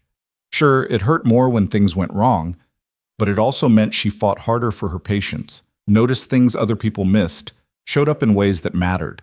His voice softened. What I'm saying is, being personally invested in Riverside doesn't make you less capable of leading it. It makes you more capable of understanding what it needs to be. Nora closed her eyes, letting his words sink in. Thank you. I needed to hear that today. Anytime. Now, Mia wants to talk to you. Fair warning, she's been planning Friday's dinner all afternoon and has approximately 60 questions. There was a rustling sound. Then a young voice came on the line, higher than Nora expected, full of barely contained energy. Hi, is this Nora? I'm Mia. I'm 9. Daddy says you're coming for dinner on Friday, which is exciting because we never have fancy people over. Not that you have to be fancy. You can be regular. I'm usually regular except for church. Do you like spaghetti? I make it with sauce from a jar, but Daddy says that's okay because cooking is about love, not recipes. Do you have any food things I should know about? Like allergies, or if you hate mushrooms because I hate mushrooms and Daddy keeps trying to sneak them into things. Mia, Jake's voice in the background, amused. Breathe. I'm breathing. I'm just asking important questions. Nora found herself smiling, genuinely smiling, for the first time since the board meeting. Hi, Mia. It's nice to talk to you. I like spaghetti very much. I don't have any allergies, and I also hate mushrooms, so we're already on the same page. See, Daddy, I told you mushrooms were bad. Even Nora agrees. Great, now you've allied with my daughter against me, Jake said, but she could hear the laughter in his voice. I'll never win another food argument. Can I ask you something? Mia's voice had gone more serious. Daddy said you use a wheelchair. Is it the kind with motors or the kind you push yourself? Mia... Jake started to interrupt, probably worried his daughter was being too direct, but Nora cut him off. It's okay. I push myself. Sometimes it's harder than others, but I like being able to control where I go. That makes sense. My friend Emma has a wheelchair with motors because her arms don't work the same, but she says she likes it because it means she can go really fast and race people. Can your wheelchair go fast? Pretty fast, yeah. Cool. Maybe we can race sometime. I'm very competitive. Daddy says I get it from my mom. A pause, then more quietly, she died. But Daddy probably told you that. He did. I'm very sorry that happened, Mia. Thank you. It's sad, but also we have good memories, so that helps. Like how she used to sing really loud in the car, and Daddy would pretend to be embarrassed, but actually he loved it. And how she made the best chocolate chip cookies even though she always burned the first batch and said those were practice cookies, which was her way of eating cookies without feeling guilty. Nora's throat tightened. She sounds like she was wonderful. She was. Daddy says you're wonderful too, which is why I wanted to meet you, to make sure. The childish bluntness of it should have been awkward, but somehow it was just honest. So far you seem pretty nice. I'll know more on Friday. That's fair. I'll try to pass your evaluation. Okay, here's Daddy again. Bye, Nora. More rustling, then Jake was back. Sorry about the interrogation. She's been holding those questions in all day. Don't apologize. She's incredible, Jake. You're raising an amazing kid. I'm trying. Most days I feel like I'm one disaster away from completely screwing it up. But then she says something insightful or kind, and I think maybe we're doing okay. He paused. So Friday. I should probably tell you that our apartment is nothing fancy. We're talking secondhand furniture and Mia's artwork covering every available wall space. If you're used to... Jake, Nora interrupted gently, I don't care about your furniture. I care about meeting your daughter and spending time with you. That's all. Right. Okay. Good. He sounded relieved. 6 o'clock work for you? 6 o'clock is perfect. They talked for another 30 minutes about nothing important. His day, her meeting, Mia's upcoming school project on the solar system. Easy conversation that required no performance, no careful word choice, just two people sharing their lives in small, everyday details.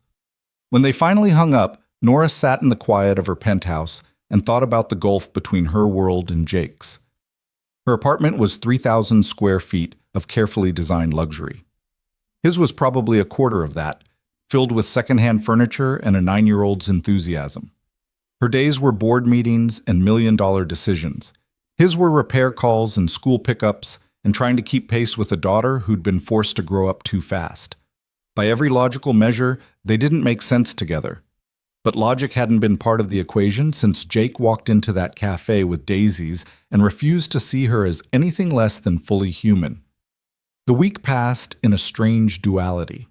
At work, Nora was CEO Lane, decisive, strategic, fighting battles with board members and coordinating the Riverside reconstruction. The video continued to circulate online, spawning think pieces about disability representation and first date etiquette. The press wanted interviews, disability advocacy groups reached out for partnerships. Her public profile had never been higher. But in the evenings, after Margaret went home and the office emptied, Nora was just a woman texting with a mechanic and his precocious daughter. Mia sent her photos of dinner preparations, a hand-drawn menu featuring spaghetti as the main course. Jake sent updates on his increasingly elaborate worries about Friday being perfect. By Friday afternoon, Nora was more nervous than she'd been for any board presentation. She'd changed clothes 3 times, trying to find the balance between too formal and trying too hard to be casual.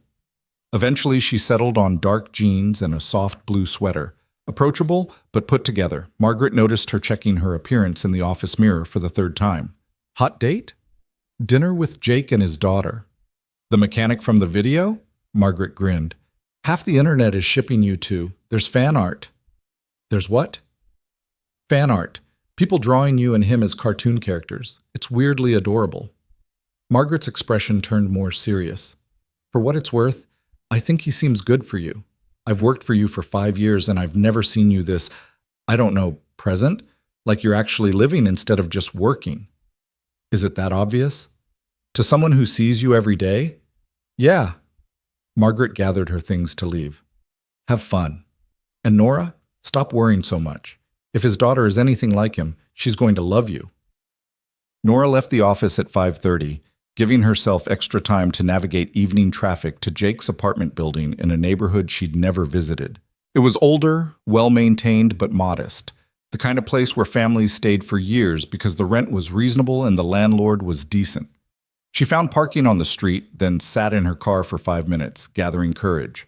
Through the window of the building's lobby, she could see worn tile floors and a bulletin board covered in community notices. This was Jake's world, practical, unpretentious, built on different values than the one she usually inhabited. Finally, she grabbed the flowers she'd brought, daisies, a callback to their first date, and made her way inside. The elevator was old but functional, taking her slowly to the 3rd floor where Jake had said to meet him. Apartment 3C. She could hear voices inside, Jake's deeper tones and Mia's excited chatter. Nora knocked before she could talk herself out of it. The door swung open to reveal Jake in jeans and a button-down shirt he'd clearly made an effort with, his hair still damp from a shower. His face lit up when he saw her. "Hey, You found us! Come in! Come in! The apartment was exactly as he'd described, small but cozy, with mismatched furniture and every wall covered in Mia's artwork. Crayon drawings of families and flowers, watercolor attempts at landscapes, embroidered pieces framed with obvious pride. The kitchen was barely separated from the living room, and something on the stove smelled genuinely good. "Nora's here," Jake called over his shoulder. "Mia, company!" A small whirlwind emerged from what must have been a bedroom. 9 years old, dark hair in a ponytail, wearing a dress she'd clearly chosen herself based on the clashing patterns. Mia stopped 3 feet from Nora, studying her with the intense focus children bring to important evaluations. "Hi," Mia said finally. "You're taller than I thought you'd be. I mean, sitting down, in your chair. Is that rude to say? Daddy says I should think before I talk, but sometimes I forget." Nora laughed, charmed despite her nervousness. "It's not rude, and you're exactly as smart as your dad said you'd be." "Did he tell you I'm a genius?" "Because I told him to tell you I'm a genius, but he said that's something I have to prove, not announce." "Sound advice," Jake muttered, taking Nora's coat. "Can I get you something to drink? We have water, juice that's probably too sweet, and wine that I bought specifically for tonight because I don't usually drink wine and had to ask the guy at the store what goes with spaghetti." "Wine would be great, thank you." As Jake moved to the kitchen, Mia circled Nora's wheelchair with undisguised curiosity. "Can I ask questions about your chair? Daddy said I should wait for you to offer, but I'm very curious and also waiting is hard." "You can ask questions. Okay? How fast does it go? Can you do wheelies? Is it hard to reach high shelves? Do people treat you different because of it? Does it hurt when people stare? What happened to make you need it? Can you still feel your legs? If you could walk again, would you want to, or are you okay? How you are?" "Mia," Jake called from the kitchen, "maybe one question at a time?" "It's okay," Nora said, impressed by the directness that adults usually avoided. "Let's see, pretty fast, no wheelies yet, but I'm working on it. Yes, high shelves are annoying. Yes, people treat me differently, and sometimes it hurts. I was in a car accident. I can feel some things, but not everything." And she paused on the last question, giving it the weight it deserved. "I've spent a lot of time thinking about that last one. At first, I would have done anything to walk again. Now, I'm not sure. This wheelchair is part of who I am. If I could walk again, I'd be different, and I don't know if I'd want to lose who I've become." Mia considered this gravely. "That makes sense, like how Daddy says he'll always miss Mommy, but he's also not the same person he was before she died. And that's okay because people are supposed to change." "Exactly like that." "Okay. I think you passed." Mia stuck out her hand formally. "Welcome to our home. Dinner will be ready in 15 minutes. Do you want to see my room? I cleaned it special, which means I shoved everything in my closet, but Daddy said that counts." Nora shook her hand solemnly. "I would love to see your room." What followed was a whirlwind tour of Mia's space, a small bedroom made enormous by the personality crammed into it. More artwork covered the walls, books overflowed from shelves. A bulletin board displayed photos of a woman who must have been Sarah, her smile bright in every image. "That's Mommy," Mia said, noticing Nora's gaze.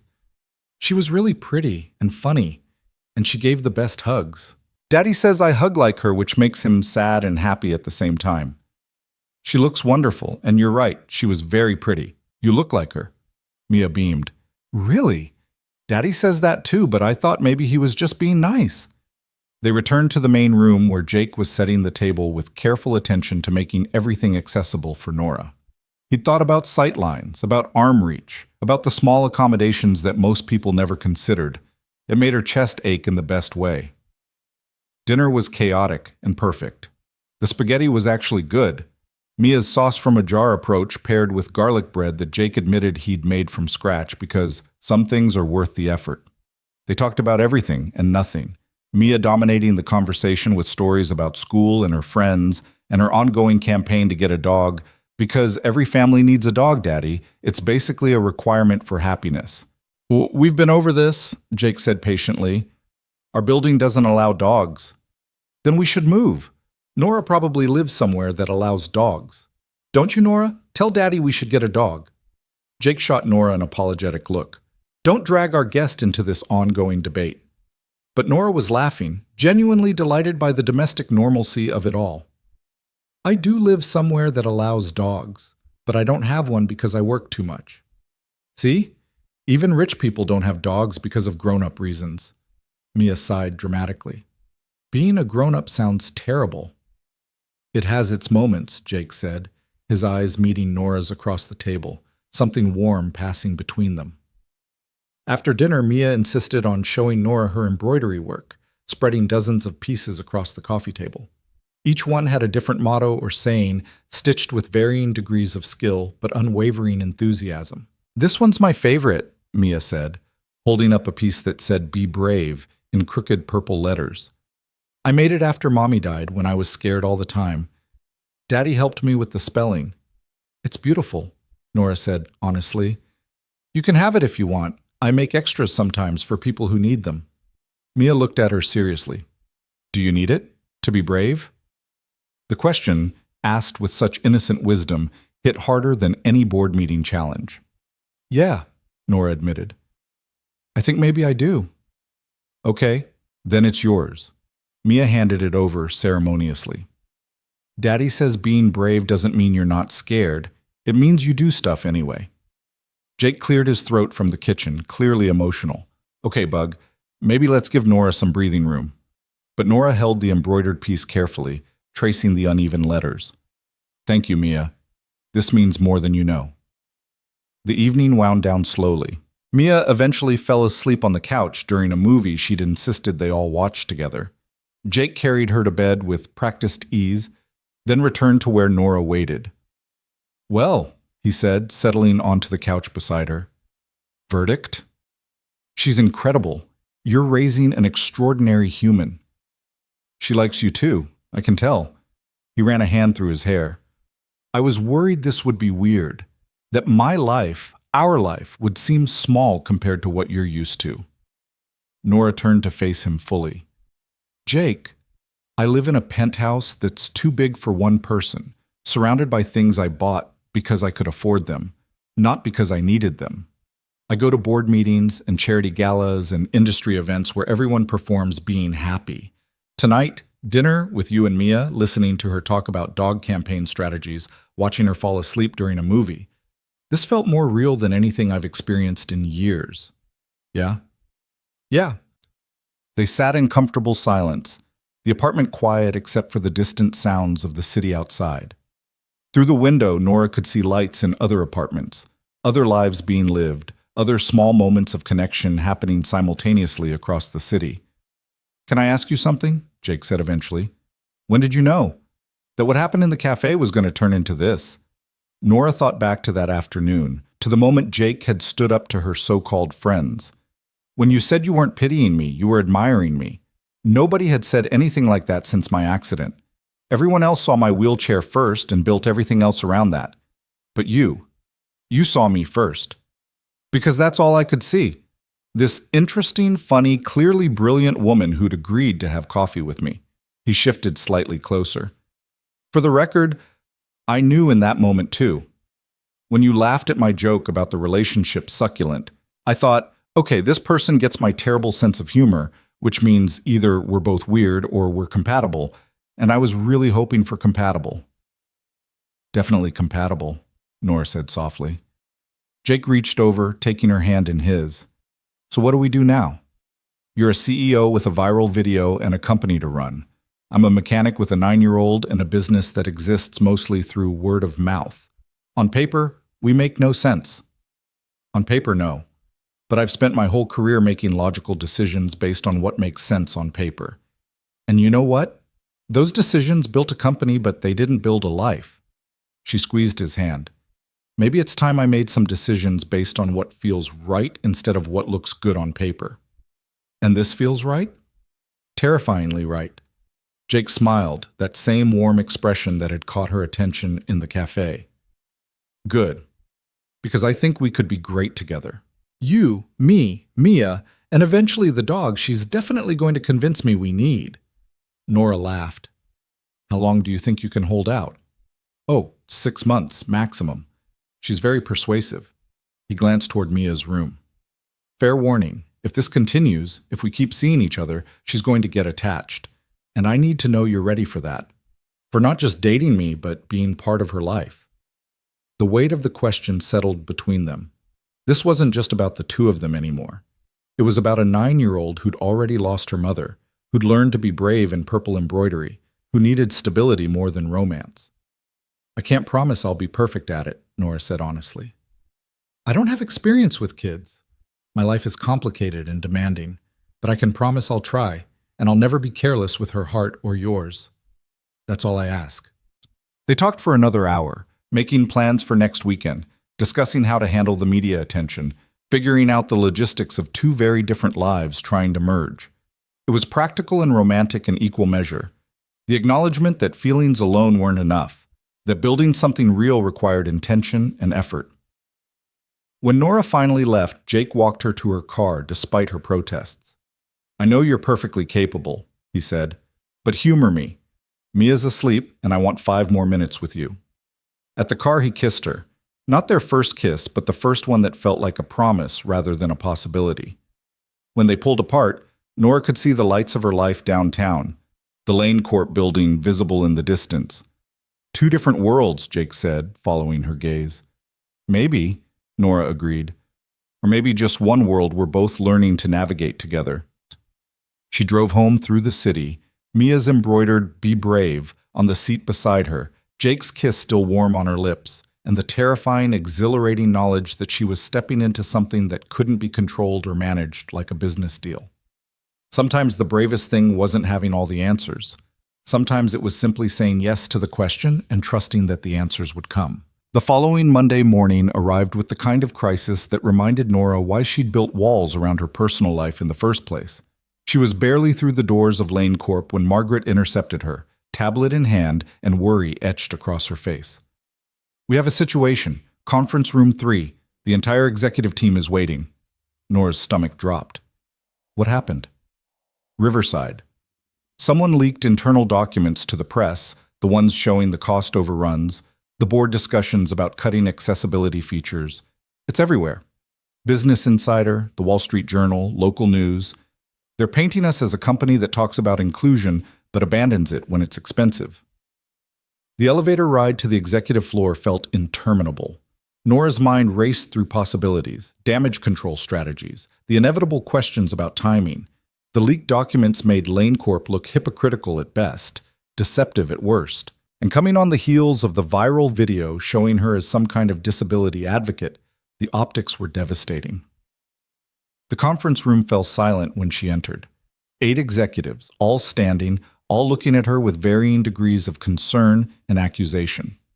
At the head of the table stood Martin Frost, and the slight smile on his face told Nora everything she needed to know about who'd orchestrated this leak. Nora, Martin said with false sympathy, I'm glad you're here. We need to discuss how to handle this PR disaster. The disaster being that someone violated confidentiality agreements to leak internal documents? Nora wheeled to her position at the table, refusing to let them see her rattled. Or the disaster being that we're having honest discussions about project costs? The disaster, Martin said coldly, is that the CEO of this company has become the public face of disability advocacy while simultaneously considering cutting accessibility features to save money. Do you have any idea what this looks like? It looks like a company making difficult decisions based on complex realities, which is what every company does. It looks like hypocrisy. Martin spread the morning's newspapers across the table. The headlines were brutal. Lane Corp CEO's public advocacy versus private actions. Disability champion considered cutting accessibility features. The real cost of inclusion. Lane Corp backtracks on promises. Robert Chen spoke up from his seat. Nora, you need to get ahead of this. Make a statement. Clarify the board's position. The board's position, Nora said carefully, is that we voted to preserve all accessibility features despite the cost overruns. That was the decision we made, and it's the decision we're implementing. The leaked documents show discussions, not final actions. There's a difference. The public doesn't care about the difference, Martin interjected. They see a disabled CEO who championed accessibility and then tried to cut it when it got expensive. Your personal situation has compromised your ability to lead objectively on this. There it was. The argument Nora had been anticipating since the video went viral. That her disability, her personal stake in accessibility issues, made her unfit to make decisions about them. It was circular logic designed to eliminate her either way. If she fought for accessibility, she was too personally invested. If she didn't, she was a hypocrite. My personal situation, Nora said quietly, gives me insight that this board desperately needs. I understand what it means to navigate a world that wasn't built for you. I understand the difference between compliance and actual accessibility. And I understand that if we cut corners now, we're not just breaking promises, we're perpetuating the same barriers that have kept people with disabilities marginalized for decades. That's a lovely speech, Martin said, but speeches don't address the fact that Lane Corp's reputation is being shredded online as we speak. The shareholders are calling. Advocacy groups are demanding statements. And you're too close to this to handle it rationally. Nora felt her phone buzz in her pocket. Probably Jake, checking in before his first repair call of the day. The thought of him, of his straightforward decency, his refusal to play political games, gave her a moment of clarity. You're right, she said, surprising everyone. I am personally invested in this. After my accident, I spent 6 months in a rehabilitation facility that claimed to be accessible but wasn't. Doorways too narrow for my wheelchair. Bathrooms I couldn't use independently. Elevators that broke down constantly, leaving me stranded. I learned that compliant doesn't mean accessible, and that compromising on these features means compromising real people's ability to live independently. She leaned forward, making eye contact with each board member. So yes, I'm personally invested, and that's exactly why I'm the right person to lead this project. Not despite my disability, but because of it. Because I know what we're really building at Riverside. Not just housing, but possibility. Independence. Dignity. Things you can't put a price on, though this board seems determined to try. This is exactly what I'm talking about, Martin said, appealing to the other executives. She's making this emotional instead of practical. We need leadership that can separate personal feelings from business decisions. Like you're separating your personal agenda from Lane Corp's best interests? Nora asked coolly. Let's be honest about what this is, Martin. You've been looking for a reason to challenge my leadership since I took over. The leaked documents, this emergency meeting, the carefully orchestrated outrage. This isn't about Riverside or accessibility. This is about you wanting my position. The room went completely silent. Even Martin seemed momentarily thrown by the direct accusation. That's a serious claim, he said finally. It's an accurate claim. And everyone in this room knows it. Nora turned to the other executives. I'm not going to play political games while Riverside hangs in the balance. Here's what's going to happen. We're moving forward with the project exactly as approved by the board vote. We're issuing a statement clarifying that the leaked documents show internal discussions, not final decisions, and that Lane Corp remains committed to meaningful accessibility in all our developments. And we're conducting an investigation into who violated confidentiality agreements by leaking those documents. You can't, Martin started. I can, and I am. This is still my company, Martin. And unless you'd like to call for a formal vote of no confidence, I suggest you remember that. She'd thrown down the gauntlet. A vote of no confidence would require majority board support, would trigger shareholder meetings, would turn the company's leadership into a very public battle. Martin's slight hesitation told her he didn't have the votes. Not yet, anyway. We'll issue the statement, Robert said, breaking the tension. Nora's right.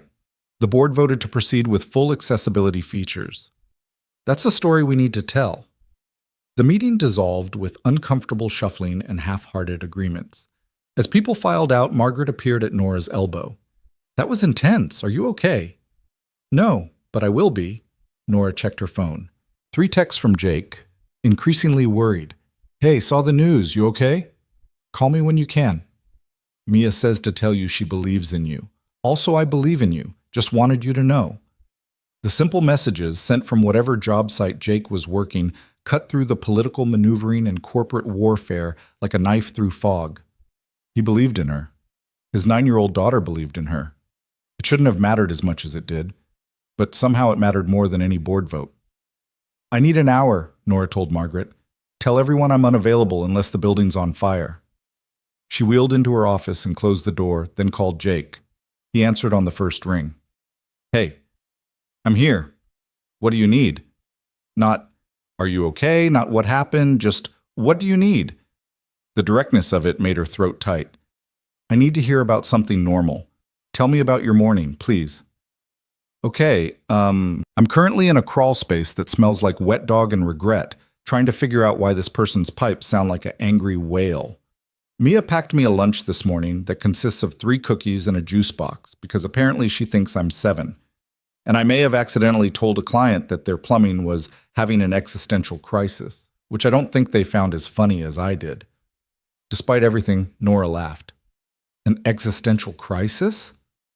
The pipes literally didn't know which way the water should flow. It seemed appropriate. His voice softened. "But seriously, are you okay? Those articles were brutal. Someone leaked internal documents to make me look like a hypocrite. And they succeeded, at least in the court of public opinion. The court of public opinion is full of people who've never made a difficult decision in their lives. Don't let them define you." He paused. "For what it's worth, everyone I've talked to today, and I mean everyone, from clients to the guy at the coffee shop, they all said the same thing. That you're doing something important with Riverside, that it matters. It does matter, but Martin Frost and half my board think I'm too emotionally compromised to lead it." "Because you actually care? That's the dumbest thing I've ever heard. And I once had a client insist that crystals would fix their electrical wiring." That surprised another laugh out of her. "Crystals?" She was very committed to the idea. I had to gently explain that crystals, while lovely, do not conduct electricity in a useful way for residential purposes. They talked for 20 more minutes about nothing consequential. Mia's latest school drama, Jake's ongoing battle with a particularly stubborn furnace, the stray cat that had apparently fully adopted his work truck. It was exactly what Nora needed, a reminder that her entire world wasn't contained within Lane Corp's walls, that there were people living full lives without caring about board politics or leaked documents. "I should let you get back to work," Jake said eventually. "But Nora, whatever happens with this Riverside thing, with your board, with all of it, you're doing the right thing. Don't let them convince you otherwise." After they hung up, Nora sat in the quiet of her office, gathering strength for what came next. Margaret buzzed. "The press is requesting comments. Advocacy groups want meetings. And Nora, there's someone here to see you. She says it's important." "Who?" "Brittany Chen, from the café." Of all the people Nora expected to see today, Brittany was near the bottom of the list, but curiosity won out over irritation. "Send her in." Brittany entered looking nothing like the polished woman from the café. Her hair was pulled back in a messy ponytail, her makeup minimal, her expression genuinely remorseful. She stopped several feet from Nora's desk, as if afraid to come closer. "I know I have no right to be here," Brittany started. "After what we did, after everything, but I saw the news this morning, and I had to tell you something." Nora waited, saying nothing. "The leaked documents. That was Marcus. He's been bragging about it to people we know, about how he's exposing your hypocrisy or whatever. He thinks he's doing some kind of public service, but really he's just being cruel, again, like he was at the café." "Why are you telling me this?" Brittany finally met her eyes. "Because what we did to you was wrong. Setting up that date, filming it, hoping you'd be humiliated. It was awful, and I've felt sick about it every day since. When that video went viral and people started calling us out online, I thought maybe that was punishment enough. But then Marcus doubled down. He found those documents somehow and leaked them because he was angry that you ended up looking good in the video while we looked like terrible people." "You looked like terrible people because you were being terrible people," Nora said flatly. I know, and I can't undo what we did, but I can give you this." Brittany pulled out her phone, showing a text thread. Marcus coordinating the leak with someone at Lane Corp. I don't know who, but these messages prove he was behind it. Maybe that helps somehow. I don't know. I couldn't stay silent anymore. Nora studied the messages. They were damning. Clear evidence of Marcus working with someone inside Lane Corp to obtain and distribute confidential documents. With this, she could pursue legal action, could prove the leak was malicious rather than journalistic. Why would you betray Marcus like this? Brittany's laugh was bitter. Because watching that video, watching how Jake defended you, how he saw your worth immediately while we were busy being cruel, it made me realize what kind of person I'd become. I used to be better than this. We all did before she stopped. Before your accident, we were actually friends. Real friends. I don't know when that changed, when we started treating you like a project instead of a person, but it was wrong, all of it. There was something genuine in her words, a rawness that reminded Nora of who Brittany had been years ago, before the accident had turned their friendship into something complicated and painful, before pity and discomfort had replaced actual connection. I'm not ready to forgive you, Nora said quietly. I don't know if I'll ever be ready for that. I'm not asking for forgiveness. I'm just asking you to take these messages and use them however you need to. Marcus doesn't get to keep hurting you. Brittany left without another word, leaving Nora with her phone and the evidence that would unravel Martin's careful campaign. Because the messages made it clear. Marcus's inside contact was Martin himself. The board member who'd been questioning her leadership had been actively sabotaging her company. Margaret appeared in the doorway. Everything okay? That looked intense. Get legal on the phone and tell Martin Frost his presence is required in my office immediately. We're going to have a very direct conversation about corporate ethics and confidentiality agreements. The confrontation with Martin was brief and decisive.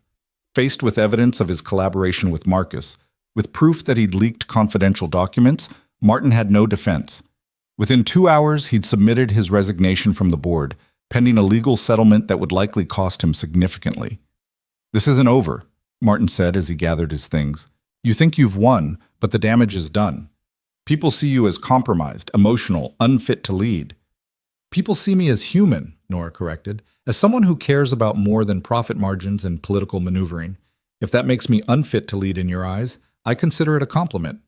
After he left, Nora drafted the company's public statement personally, refusing to let PR soften her words into meaninglessness.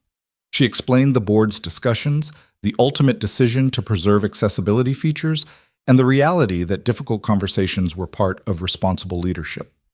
She acknowledged her personal stake in the issue and framed it as a strength rather than a weakness. The statement went out at 3 p.m., and the response was immediate and divided. Some people praised her honesty, others doubled down on accusations of bias. Disability advocacy groups began organizing in her support, creating hashtags and social media campaigns. The story that Martin had intended to destroy her with instead became a rallying point. By the time Nora left the office at 7, she was exhausted in a way that had nothing to do with physical fatigue, the kind of exhaustion that came from fighting battles on multiple fronts, from defending not just her decisions, but her fundamental right to make them. Her phone rang as she drove home. Jake's name on the screen. Bad timing? He asked when she answered. Perfect timing, actually. Today was... She paused at a red light, trying to find words for the chaos. Today was a lot. Mia and I made chicken stir-fry. There's plenty if you want to come over. No pressure. I know you're probably exhausted, but the offer stands. The image of Jake's small apartment, Mia's enthusiastic chatter, the blessed normalcy of dinner with people who cared about her rather than her position, it was exactly what she needed. I'll be there in 20 minutes. Mia answered the door wearing an apron that was clearly Jake's, rolled up multiple times and still hanging to her knees. Nora, perfect timing. I'm the head chef tonight, which means Daddy's not allowed to criticize my cooking, even though I maybe added too much soy sauce. It's fine, Jake called from the kitchen. We like salty food. It's character building. Dinner was indeed very salty, but also perfect in ways that had nothing to do with seasoning. Mia talked about her day with the kind of detail that suggested she'd been storing up stories specifically to share. A boy in her class had brought a lizard to show and tell. Her teacher had announced a field trip to the science museum. She'd gotten an A on her math test and wanted Nora to know because you inspired me with your brain powers. I inspired you? Yeah, Daddy said you run a giant company and make big decisions all day, so I thought, if Nora can do math with millions of dollars, I can do math with fractions. It's all just numbers. Jake mouthed, sorry, over Mia's head, but Nora just smiled. That's exactly the right way to think about it. It's all just numbers. After dinner, Mia insisted on showing Nora her latest embroidery project, a piece that said "Keep Going" in bright green thread. "This one's for Daddy. He's been stressed about work stuff, and I wanted to remind him that giving up isn't allowed in this family." "Very wise," Nora said seriously. "Your dad's lucky to have you." "I know. I tell him that all the time." Once Mia was in bed, Jake and Nora moved to the small balcony off the living room. It overlooked the building's parking lot and a slice of city beyond. Not a spectacular view, but honest in a way Nora appreciated. "Rough day?"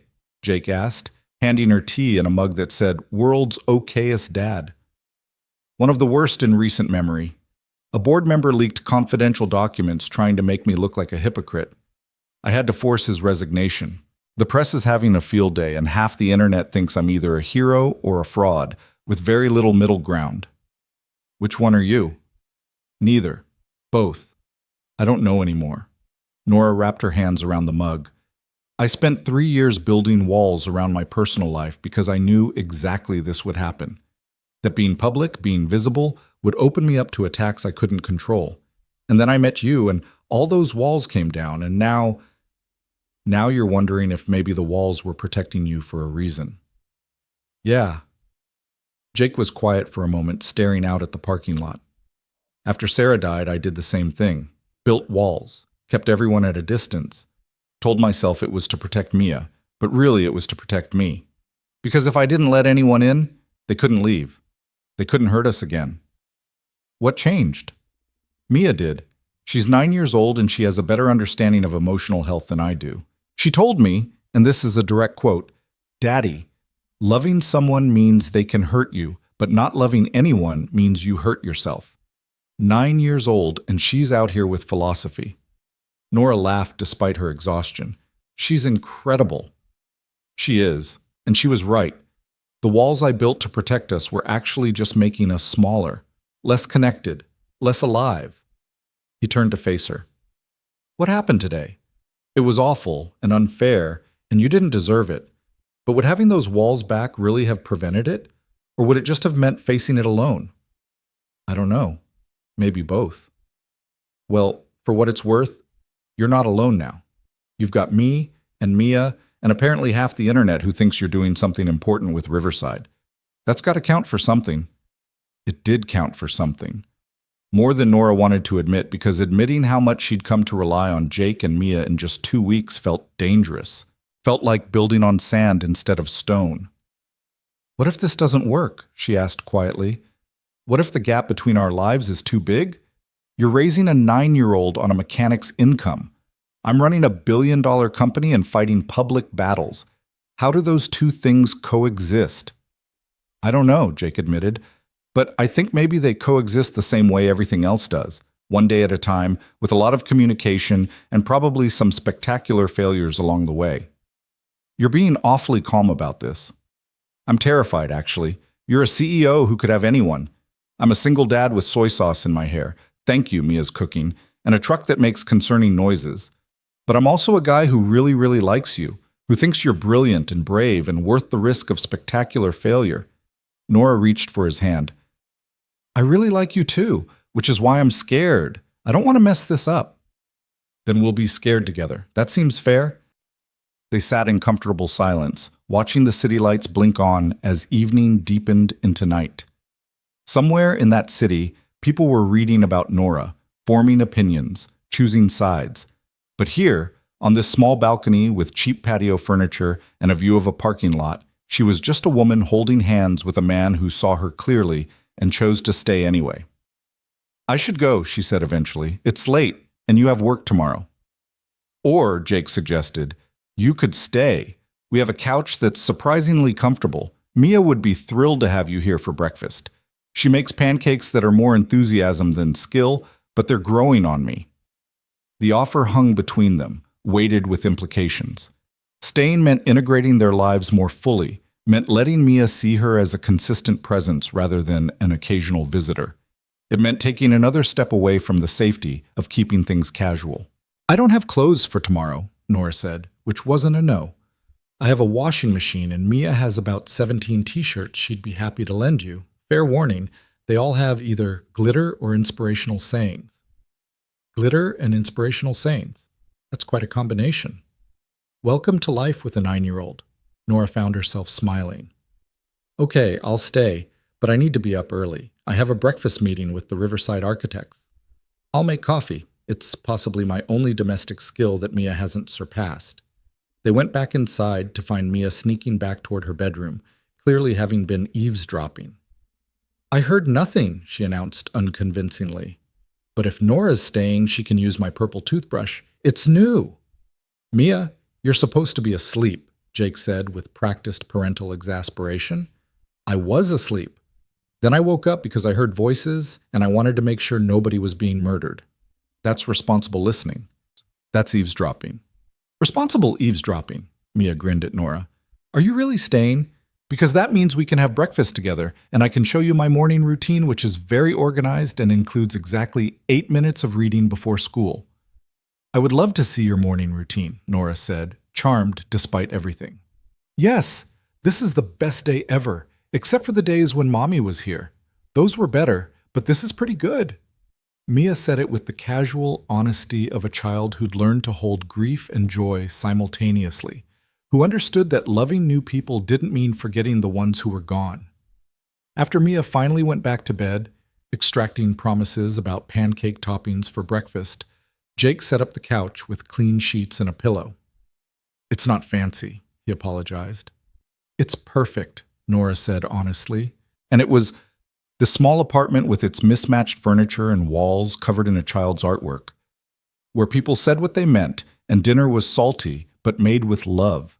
It was more real than her penthouse with its designer furniture and carefully curated emptiness. She woke the next morning to the sound of Mia singing in the kitchen and the smell of burning pancakes. Jake appeared with coffee, looking adorably rumpled in pajama pants and a t-shirt that said, "Dad jokes loading." Mia's making breakfast. I've been forbidden from interfering unless there's actual fire. So far we're at slightly charred but technically edible. The morning chaos of getting Mia ready for school while also preparing for work should have been stressful, but instead it felt like something clicking into place. Nora found herself helping Mia pack her backpack while Jake scrambled to find matching socks. They were 15 minutes late leaving, but Mia talked the entire way to school about everything and nothing, and when they dropped her off, she hugged Nora goodbye like it was the most natural thing in the world. "Thank you for staying," Jake said as they watched Mia run toward her classroom. "She needed that. We both did." "So did I," Nora admitted. She made it to her breakfast meeting with the Riverside architects on time, wearing yesterday's clothes and feeling more centered than she had in weeks. The architects had ideas for how to address the structural issues without compromising accessibility, innovative solutions that would actually make the project stronger. "This is brilliant," Nora said, reviewing their proposals. "This is exactly what we needed." "We were inspired by your statement yesterday," one of the architects admitted, "about accessibility being a strength rather than an obligation. It made us think differently about the problem." By midday, the narrative around Riverside had shifted. Architecture blogs picked up the innovative designs. Disability advocacy groups highlighted Lane Corp as an example of commitment over convenience. The resignation of a board member for leaking documents became a story about corporate integrity rather than scandal. Margaret appeared in Nora's office with an unusual expression. "You have a visitor. He says he's here to fix an elevator?" Nora's confusion lasted only until Jake appeared in her doorway, wearing his work clothes and carrying a toolbox, looking completely out of place in the executive suite and completely comfortable anyway. "I heard you had an elevator issue on the 9th floor," he said with a grin. "Thought I'd check it out personally. Quality control and all." "Jake, what are you doing here?" "Having lunch with my girlfriend, if she's free, though I'm realizing now that calling ahead might have been smart. Do CEOs do spontaneous lunch? Or is that against some kind of corporate rule?" Margaret was trying unsuccessfully not to smile. "I'll hold your calls for an hour." "My girlfriend?" Nora repeated once they were alone. "Too presumptuous? I can downgrade to woman I'm seeing or upgrade to love of my life, if you prefer. Though that might be moving too fast." "Girlfriend is good," Nora interrupted, her heart doing something complicated and wonderful. "Girlfriend is perfect." They had lunch in her office, sandwiches Jake had brought from a deli near his morning job. It should have been awkward, this collision of their two worlds, but instead it felt right. Jake asked intelligent questions about Riverside. She explained the architectural solutions in ways that made him light up with understanding. They talked about the difference between fixing problems and building better systems, and discovered they approached their very different work with surprisingly similar philosophies. "You should see this place at night," Nora said, gesturing to the view from her window. "The whole city lit up. It's beautiful, but also lonely, like being above everything instead of part of it." "So come down sometimes," Jake suggested. "Be part of it instead of above it." "Mia and I live very much in the middle of things. There's a park 3 blocks from our apartment where she likes to feed the ducks. They're aggressive ducks. She's working on a campaign to get them behavior training, and a corner store run by this old man who always gives her extra gummy bears. That's the city too, not just the view from the top." He was right, of course. She'd spent so long seeing the city as something she built rather than something she lived in. Her developments were projects, not communities.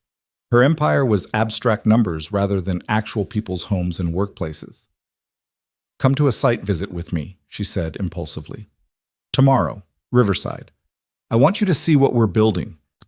"I'm just a mechanic, Nora. I don't know anything about commercial development." "You know about what works and what doesn't. You know about practical problems and elegant solutions. That's exactly the perspective I need." So the next afternoon found Jake standing in an empty lot in his work boots and jeans, surrounded by architects and engineers in hard hats, as Nora explained the Riverside vision. He asked questions that made the professionals pause and reconsider, pointing out potential issues from the perspective of someone who'd actually have to maintain and repair these systems. "The accessible bathroom designs are beautiful," he said, studying the plans. "But have you thought about how someone in a wheelchair would reach the maintenance panels if something breaks? Or how a blind resident would navigate repairs?" The architects looked at each other, then back at their plans with new eyes. That one conversation led to design modifications that made Riverside not just accessible, but genuinely inclusive in ways the professionals had missed. On the drive back, Nora said quietly, "Thank you. That was exactly what we needed. I didn't do anything special, just asked obvious questions. They weren't obvious to people who've never had to think about those things. That's the problem. So much of the world is designed by people who've never had to navigate it with different abilities.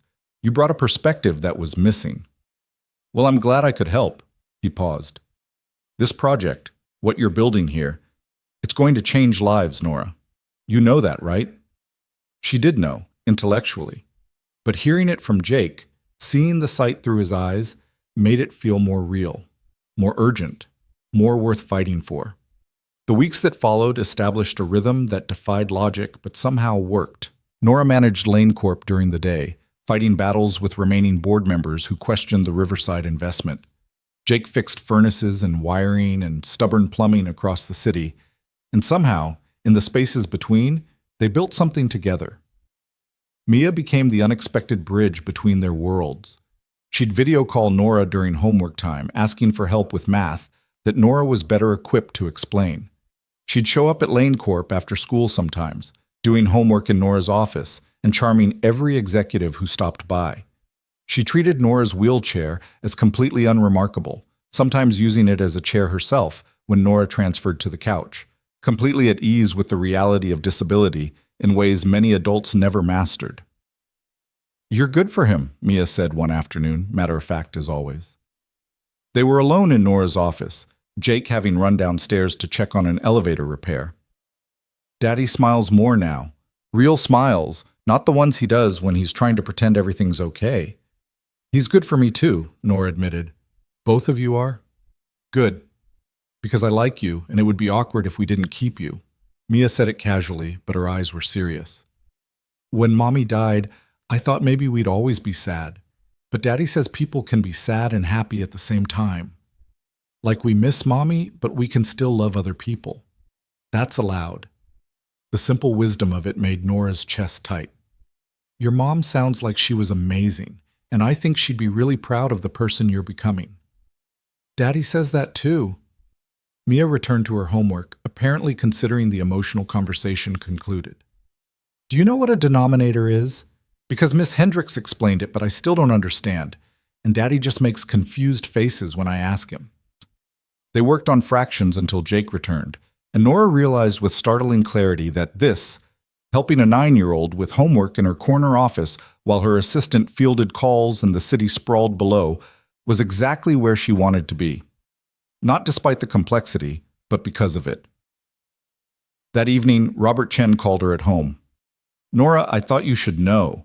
The board received a formal proposal from investors interested in acquiring Lane Corp. It's substantial. They're offering well above market value." Nora's blood ran cold. "Who?" "Marcus Webb's Family Trust, backed by Martin Frost's connections. They're positioning it as new leadership for new challenges or some such nonsense." So this was the revenge play. Unable to force her out through the board, Marcus and Martin were attempting a hostile takeover. With enough money and the right shareholders, they could buy Lane Corp out from under her. They have the funding? Potentially. It depends on how many shareholders they can convince to sell. But Nora, given the controversy around Riverside, given the media attention on your personal life, some shareholders might see this as an attractive exit. After hanging up, Nora sat in her empty penthouse, the city lights below offering no comfort. She'd fought so hard to keep Lane Corp's integrity intact, to push forward with Riverside, to prove that her disability made her more capable of leading, not less. And now all of it was at risk because people wanted her gone badly enough to buy her out. Her phone rang. Jake's name. "Hey," he said. "Just calling to say goodnight. Mia wanted me to tell you she figured out the fraction homework and is convinced she's now a mathematical genius. Also, I may have promised her we'd all go to the Science Museum this Saturday, if you're free." "Jake," her voice cracked slightly. "Something's happened." She told him about the acquisition attempt, about Marcus and Martin's revenge play, about the very real possibility of losing the company her father had built, that she'd spent years expanding and improving. "What do you need?" Jake asked, his voice steady. "I don't know. I don't know if there's anything I can do. If enough shareholders want to sell, then you remind them why they invested in Lane Corp in the first place. You show them what Riverside represents. You fight, Nora, because that's what you do." "I'm tired of fighting." "I know, but you're also really good at it, and you're not fighting alone this time." He was right. She wasn't alone. And maybe that was the thing that had changed. Not that the battles had gotten easier, but that she finally had people in her corner who weren't there because of her position or her money, but because they believed in her. The fight for Lane Corp was just beginning, but for the first time in 3 years, Nora felt ready to face it. Not because she was certain of winning, but because she finally understood that losing the company would hurt, but losing herself would be worse. And with Jake and Mia beside her, she was more herself than she'd been in years. Strong hearts walk farther. Mia's embroidered words had been more prophetic than either of them knew, and Nora was discovering just how far hers could carry her. The war for Lane Corp began in earnest the next morning when Nora arrived at her office to find a formal acquisition offer waiting on her desk. The numbers were staggering. Marcus and Martin had assembled backing from 3 major investment firms, offering shareholders a premium that would be difficult to refuse. The letter was professionally worded, but the threat underneath was clear. Accept their offer or watch them systematically buy out enough shares to force the issue. Margaret appeared with coffee and a grim expression. "The financial press already has the story. Someone leaked it overnight." Of course they did. Nora scanned the offer again, her mind racing through options.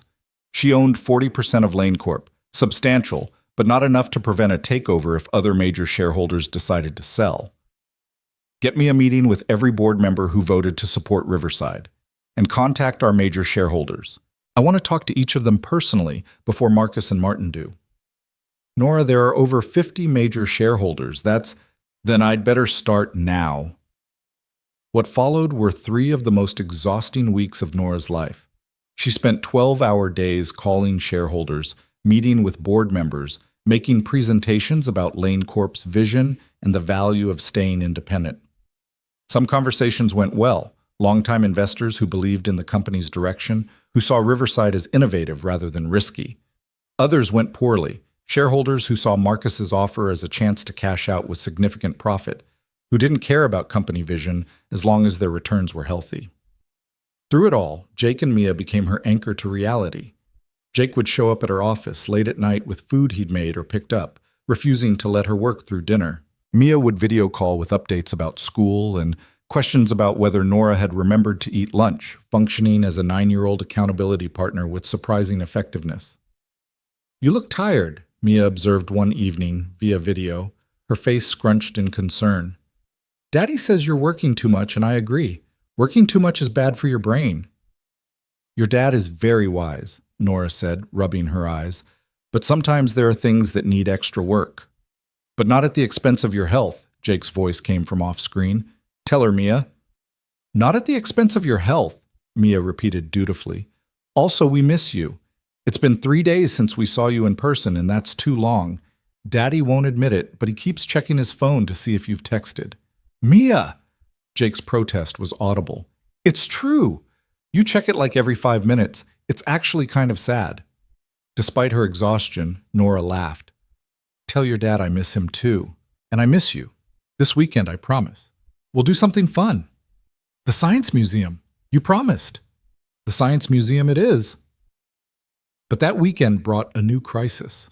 One of Lane Corp's largest shareholders, a retirement fund that owned 15% of the company, announced they were accepting Marcus's offer.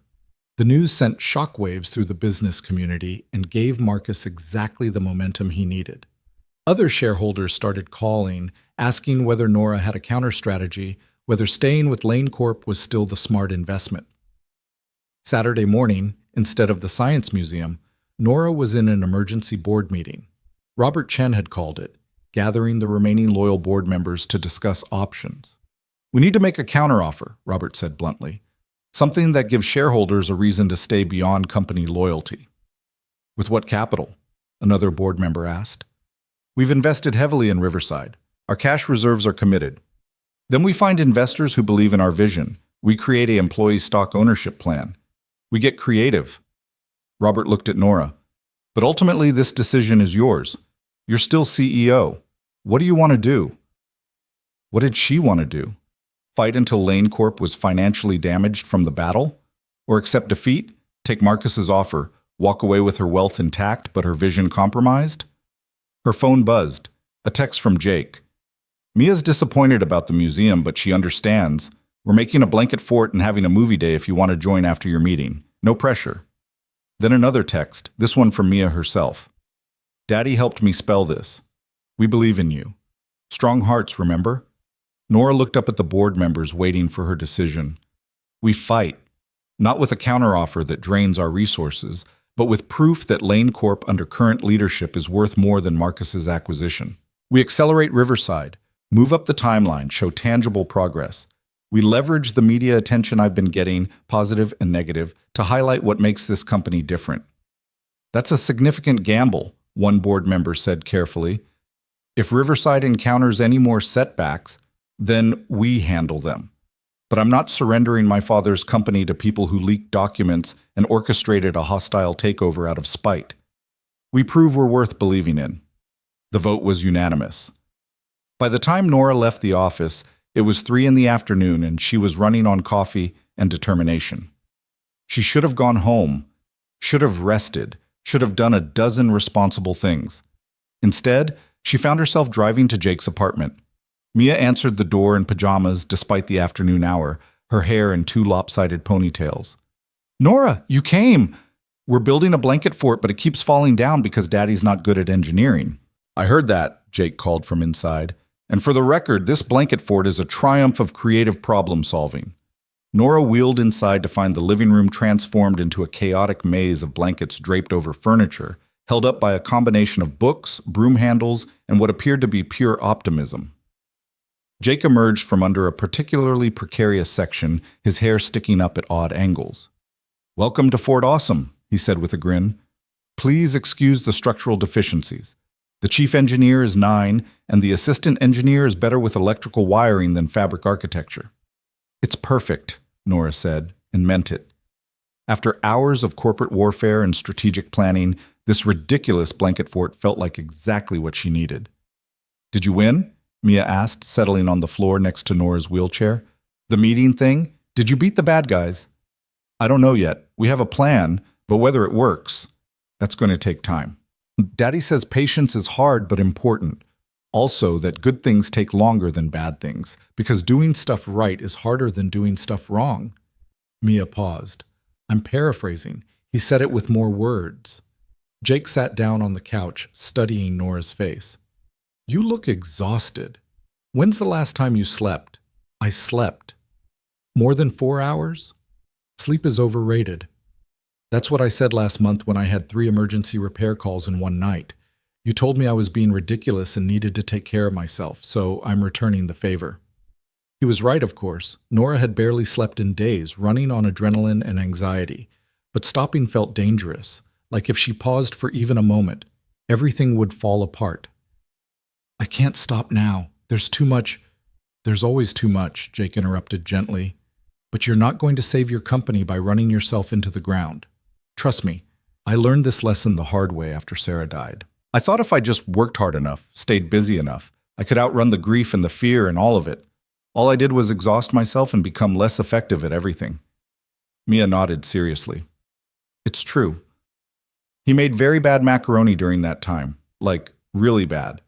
We're talking inedible. My macaroni wasn't that bad, Jake protested.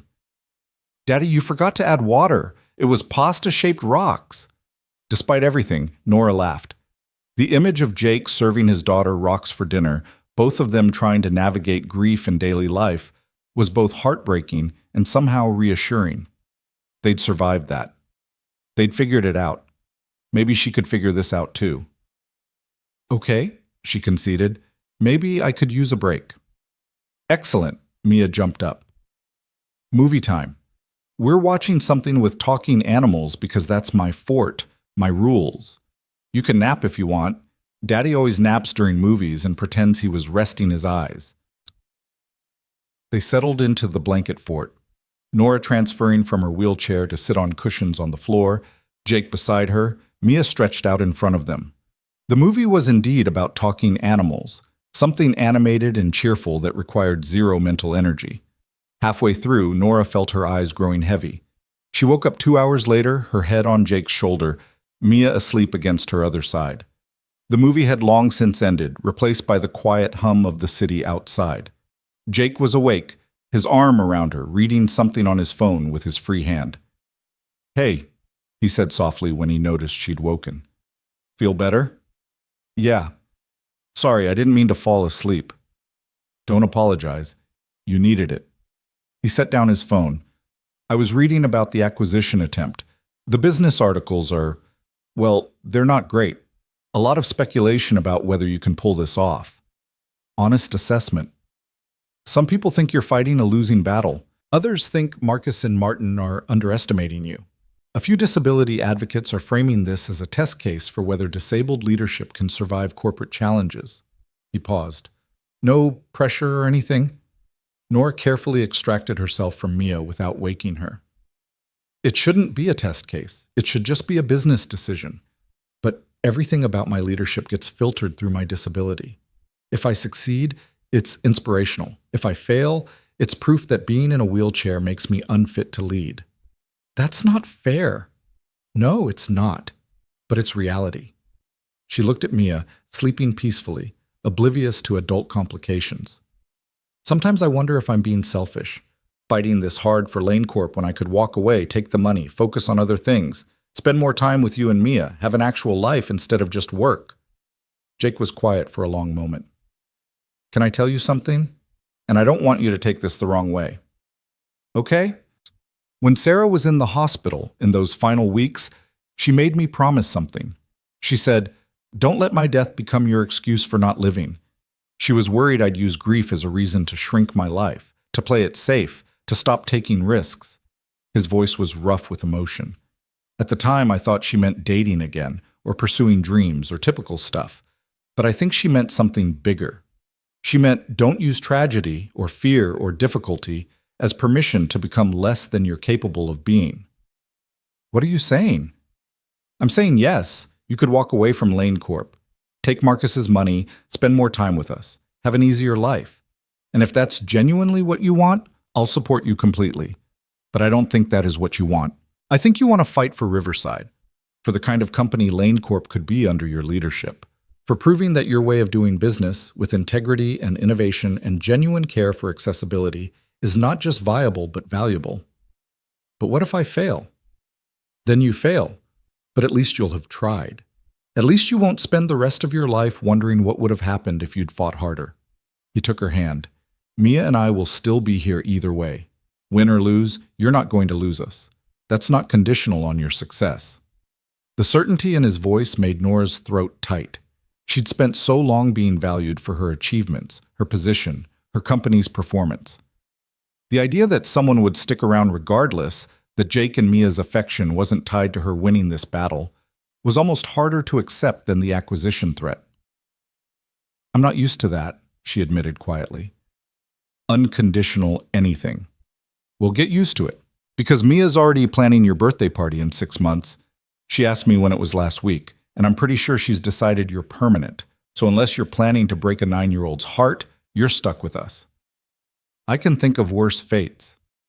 They talked quietly for another hour, Nora explaining her strategy for Riverside, Jake offering the perspective of someone completely outside the corporate world.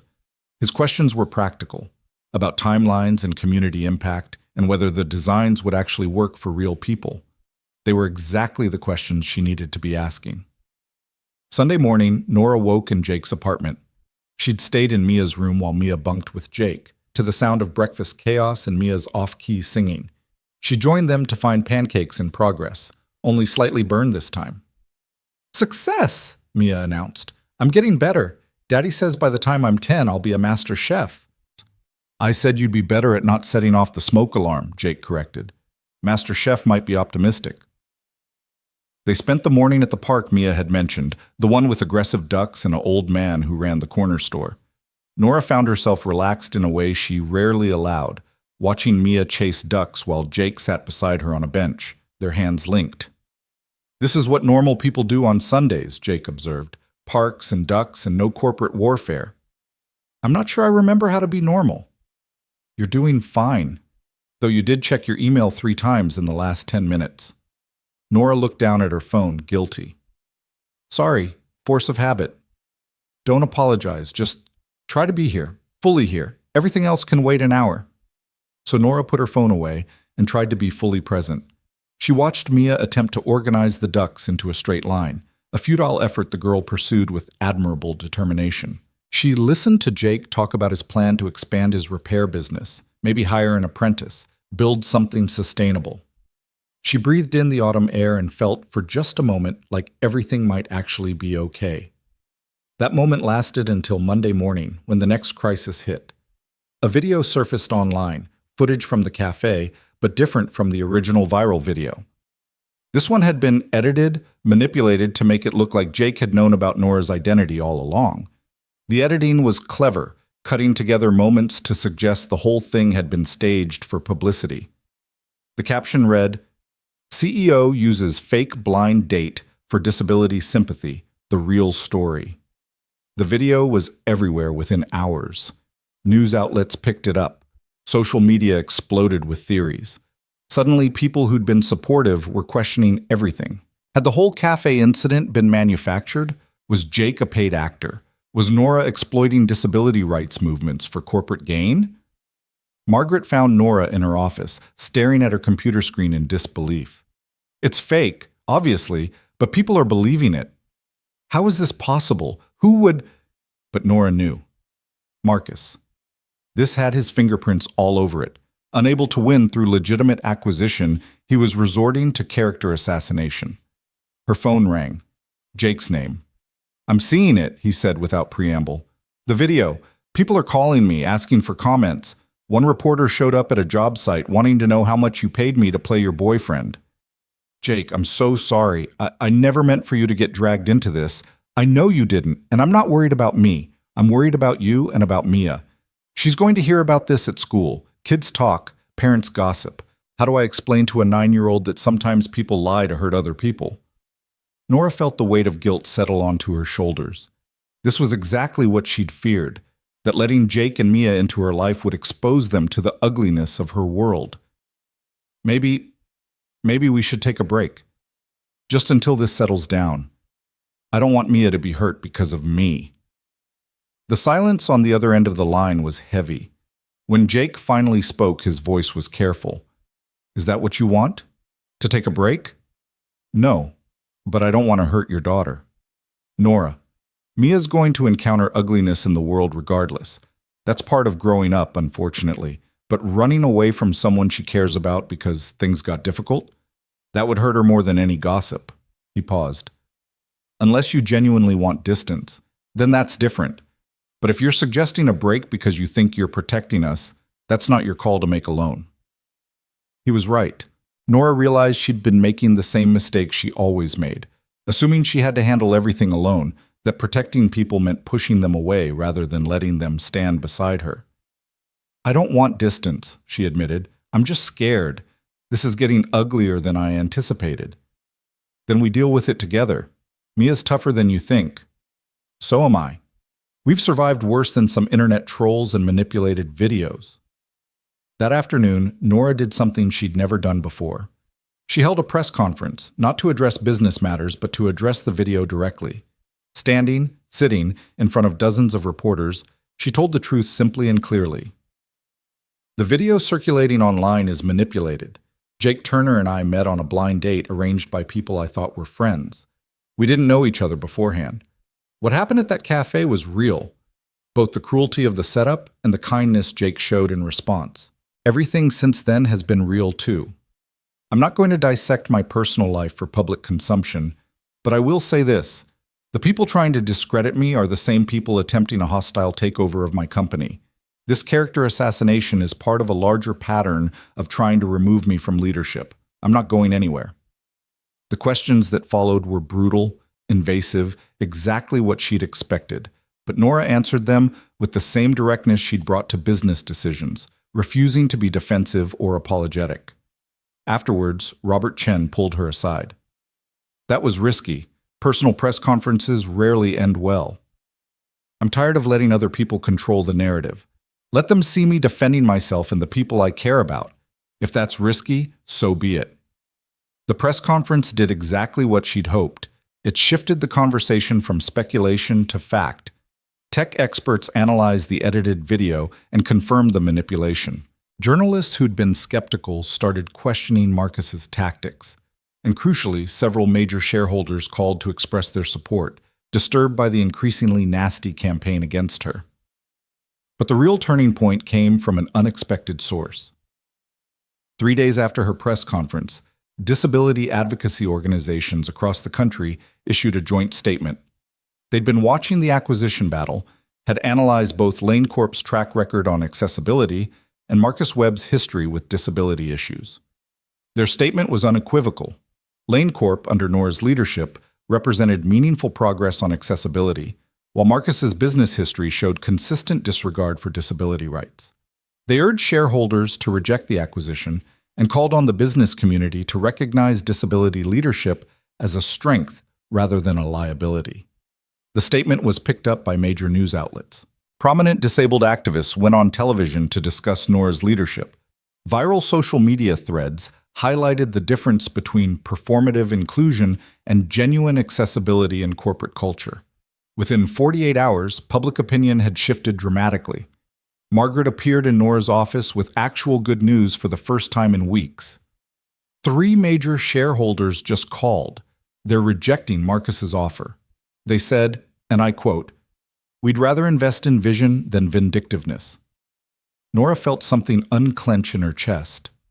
3? 3. Which, combined with your shares and Robert's block, gives us controlling interest.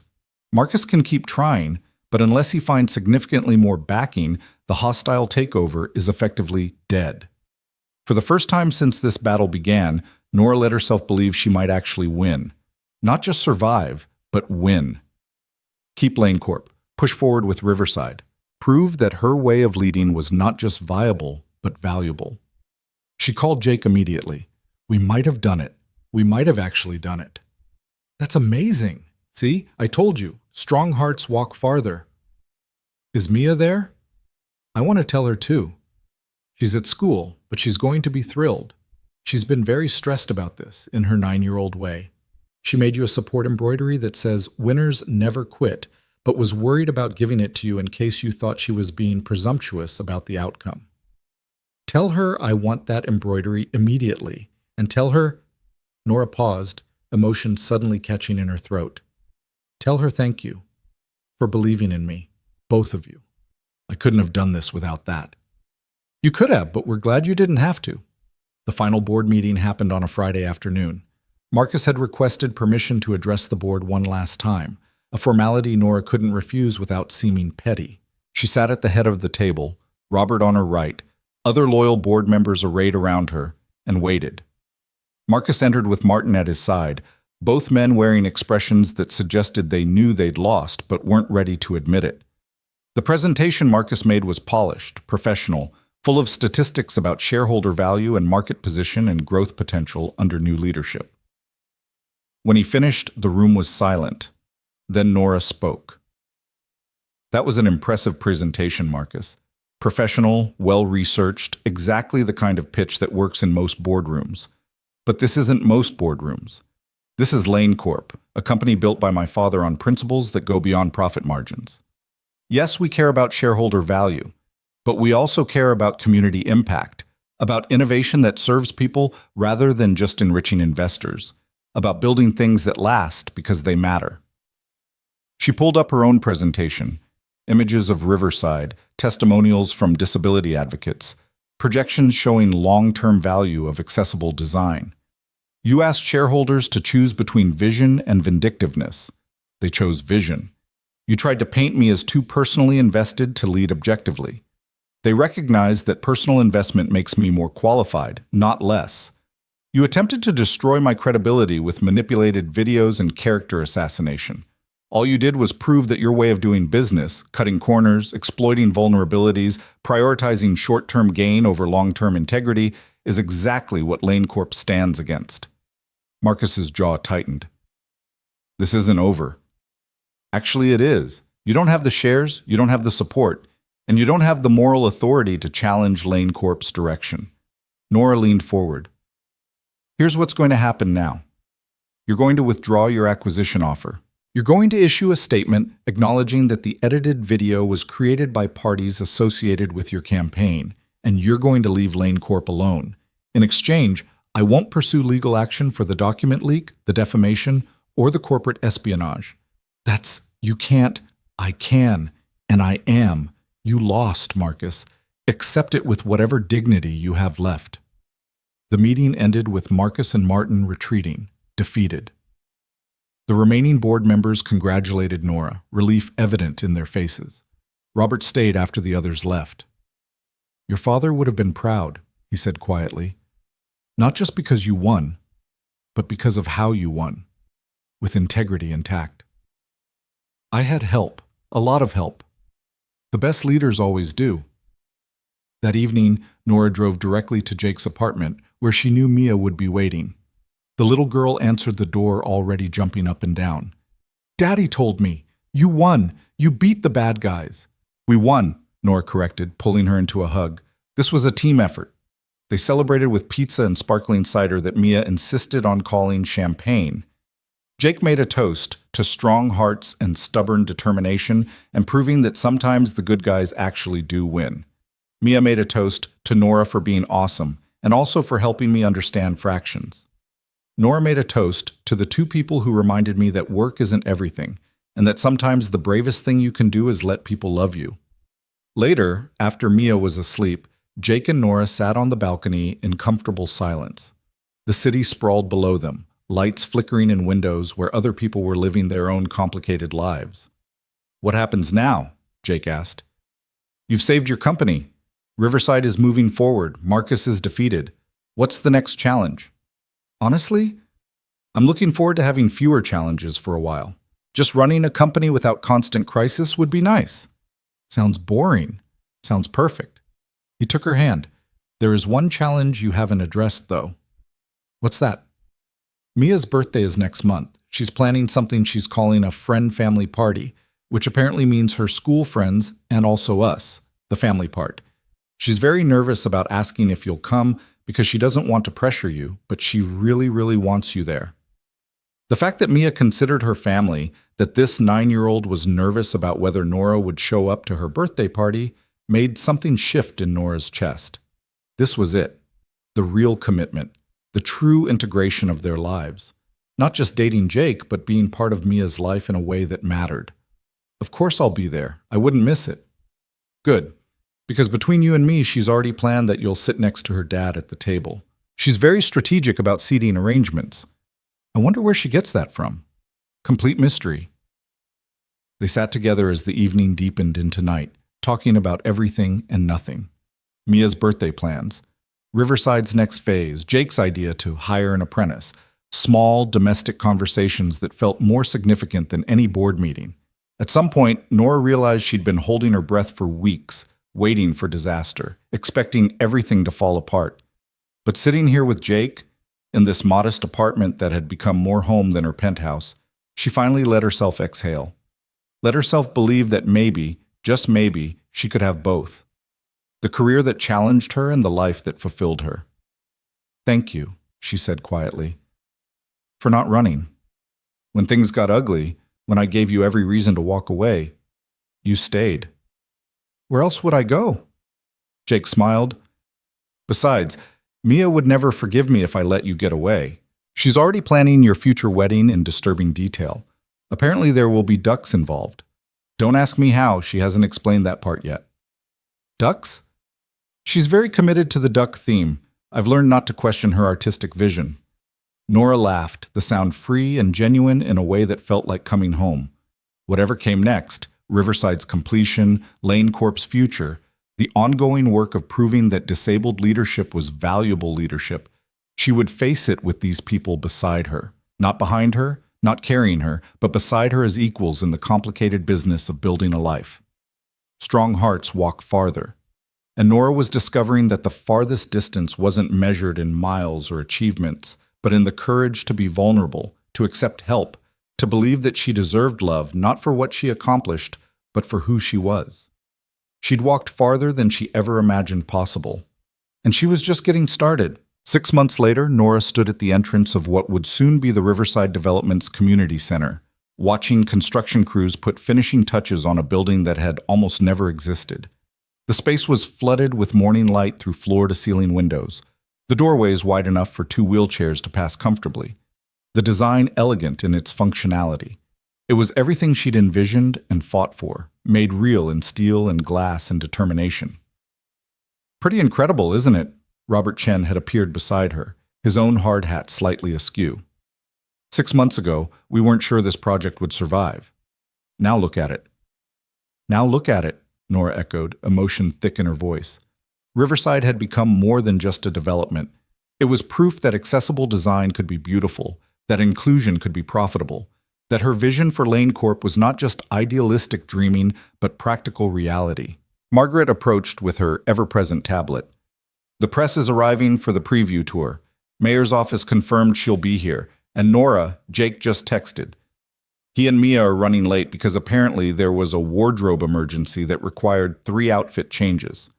Nora smiled, checking her phone to find a message from Jake. "Mia insists she needs to look professional and artistic, which apparently means striped tights and a tutu. We're negotiating. Send help." She typed back quickly. "Let her wear the tutu. This is her day too." Because it was. Over the past months, Mia had become something of a mascot for the Riverside project, visiting the site regularly with Jake, asking questions that often led to design improvements.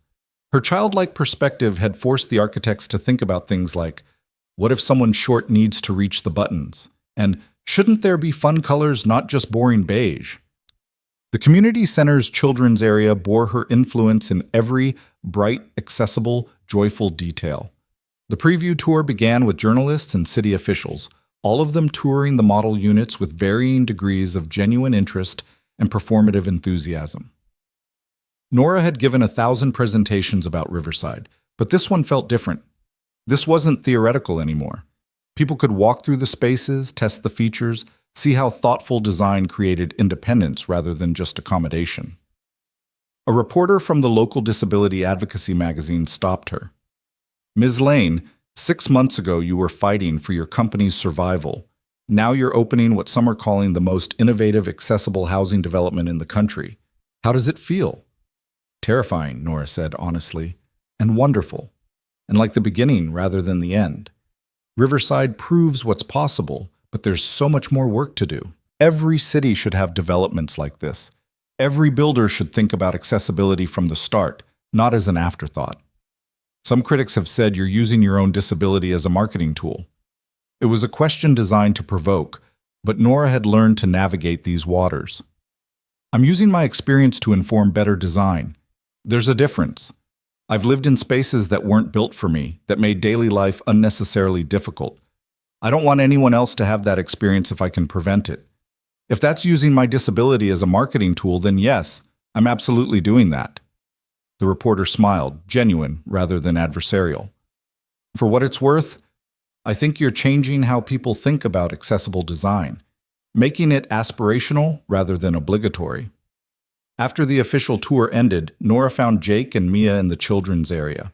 Mia had indeed worn the tutu, paired with striped tights and a blazer that was clearly Jake's attempt at compromise. She was currently giving an impromptu tour to several bemused city officials, explaining with absolute authority why the reading nook had 3 different height levels and how the sensory wall would help kids who think differently. She's a natural, Robert observed, watching Mia gesture enthusiastically. Have you considered hiring her as a consultant? She's 9, Jake said, but he was beaming with pride. She's brilliant, Nora corrected, and she's absolutely getting a consultant credit in the dedication plaque. Mia overheard and came running over, tutu bouncing. Really? My name on a real plaque? That's like officially fancy. Officially fancy, Nora confirmed. You helped make this place better. That deserves recognition. The little girl's face grew serious. Can I tell you something? When Mommy was sick, everything was hard. Like the hospital was hard to get around, and people were always in the way, and the bathrooms were too small for wheelchairs and all the equipment. I used to think about how, if I ever got to build places, I'd make them better. She looked around the community center. You made them better, Nora. People here won't have to feel how we felt. Jake's eyes had gone suspiciously bright. Nora felt her own throat tighten. This was why she'd fought so hard, not for architectural awards or business success, but for moments like this. For the knowledge that fewer families would struggle the way Jake and Mia had struggled, that fewer people would feel excluded from spaces they had every right to occupy. We made it better together, Nora said, pulling Mia into a hug. Your ideas mattered. Your perspective mattered. Don't forget that. The official opening ceremony was scheduled for 2 weeks later, giving the construction crew time to finish final details. Those 2 weeks passed in a blur of last-minute adjustments, media interviews, and an increasing sense that Riverside represented a turning point not just for Lane Corp, but for Nora personally. The night before the opening, she had dinner at Jake's apartment, a routine that had become as natural as breathing over the past months. They'd developed rhythms, small domestic patterns that felt like building something lasting. Jake cooked on Tuesdays and Thursdays. Nora brought takeout on Mondays and Wednesdays. Fridays were reserved for Mia to experiment with increasingly ambitious recipes that were occasionally edible.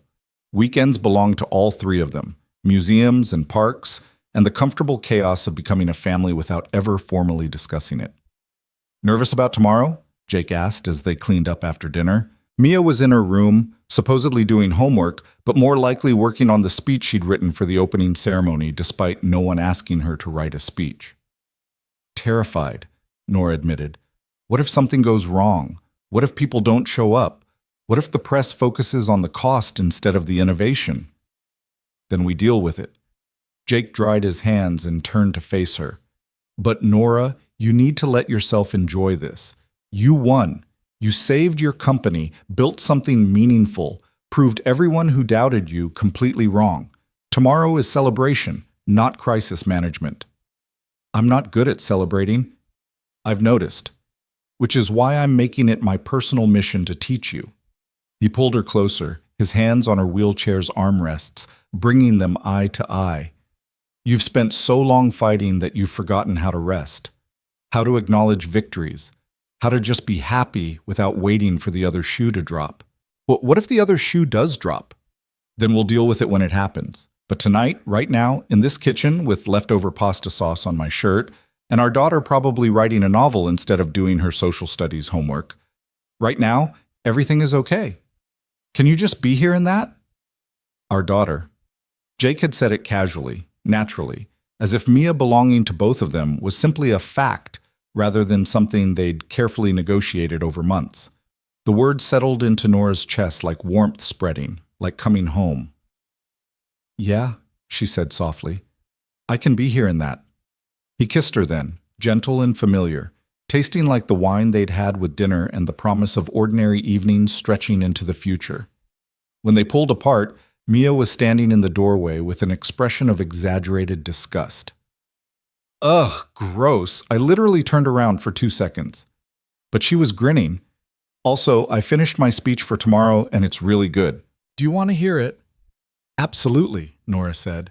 Let's hear this really good speech. Mia cleared her throat dramatically and began. Good morning, everyone. My name is Mia Turner, and I'm here to talk about hope. She paused for effect. Before we met Nora, my daddy and I were okay, but we were kind of sad a lot. We missed my mom, and we didn't think we'd ever feel like a whole family again. Then Nora came, and she didn't fix everything because people aren't broken things that need fixing. But she made us feel like family could be bigger than we thought, like we could add people without losing the people we already loved. Nora felt tears pricking her eyes. Beside her, Jake had gone completely still.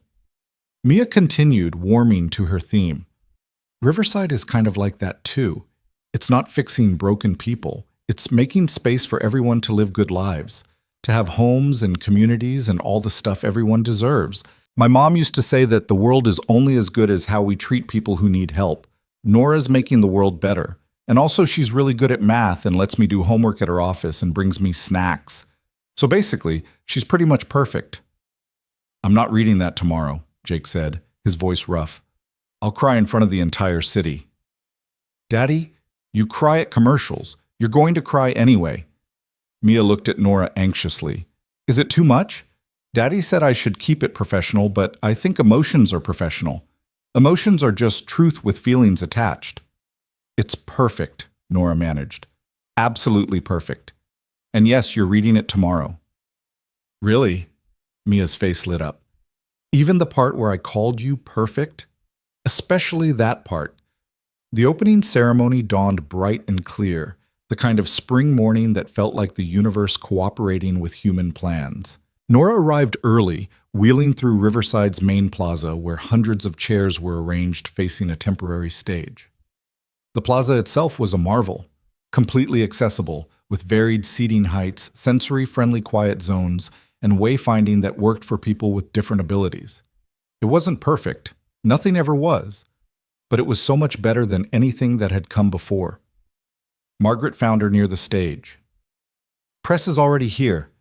Mayor's stuck in traffic, but will arrive on time. And Nora, look. She gestured toward the entrance where people were streaming in. Lots of people. Families with children, elderly couples, young professionals, and notably, many people with visible disabilities, wheelchair users, people with white canes, individuals with service animals, families clearly experienced in navigating accessible spaces. They came, Nora whispered. Of course they came. You built this for them. They know that. The ceremony began with speeches from city officials praising innovation and community development, their words polished but slightly generic. Robert spoke about Lane Corp's vision and the importance of accessible design. Then it was Nora's turn. She wheeled to the center of the stage, looking out at the crowd that had swelled to easily 500 people. Somewhere in the third row, she could see Jake and Mia, the little girl practically vibrating with excitement in her carefully chosen outfit. The tutu had made a comeback, this time paired with a button-down shirt that split the difference between professional and creative. Thank you all for being here, Nora began, her voice steady despite her nerves. A year ago, I sat in a café on what was supposed to be a humiliating blind date. People had set it up as a joke. Let's watch the disabled woman get rejected. Let's film it for entertainment. They thought my wheelchair made me less deserving of respect, less worthy of dignity, less human. The crowd had gone completely silent. But something unexpected happened. A mechanic named Jake Turner walked into that cafe and treated me like a person. Not a charity case, not an inspiration, not a tragic figure. Just a person worthy of kindness and respect. That moment changed my life. But more importantly, it crystallized something I'd been thinking about for years. That the world wasn't built for people like me. That spaces and systems and structures all assumed everyone navigates the world the same way. And that this wasn't just wrong, it was unnecessary. She gestured to the buildings around them. Riverside exists because I got tired of waiting for the world to change, because I had the resources and the position to build something better. But here's the truth, I shouldn't have been necessary. Every developer, every architect, every city planner should be thinking about accessibility from the start. Not because it's legally required, but because it's morally right. Because half of us will experience disability at some point in our lives. Because designing for everyone makes spaces better for everyone. Nora paused, making eye contact with individuals in the crowd. There are people who said this project was too expensive, too idealistic, too personal.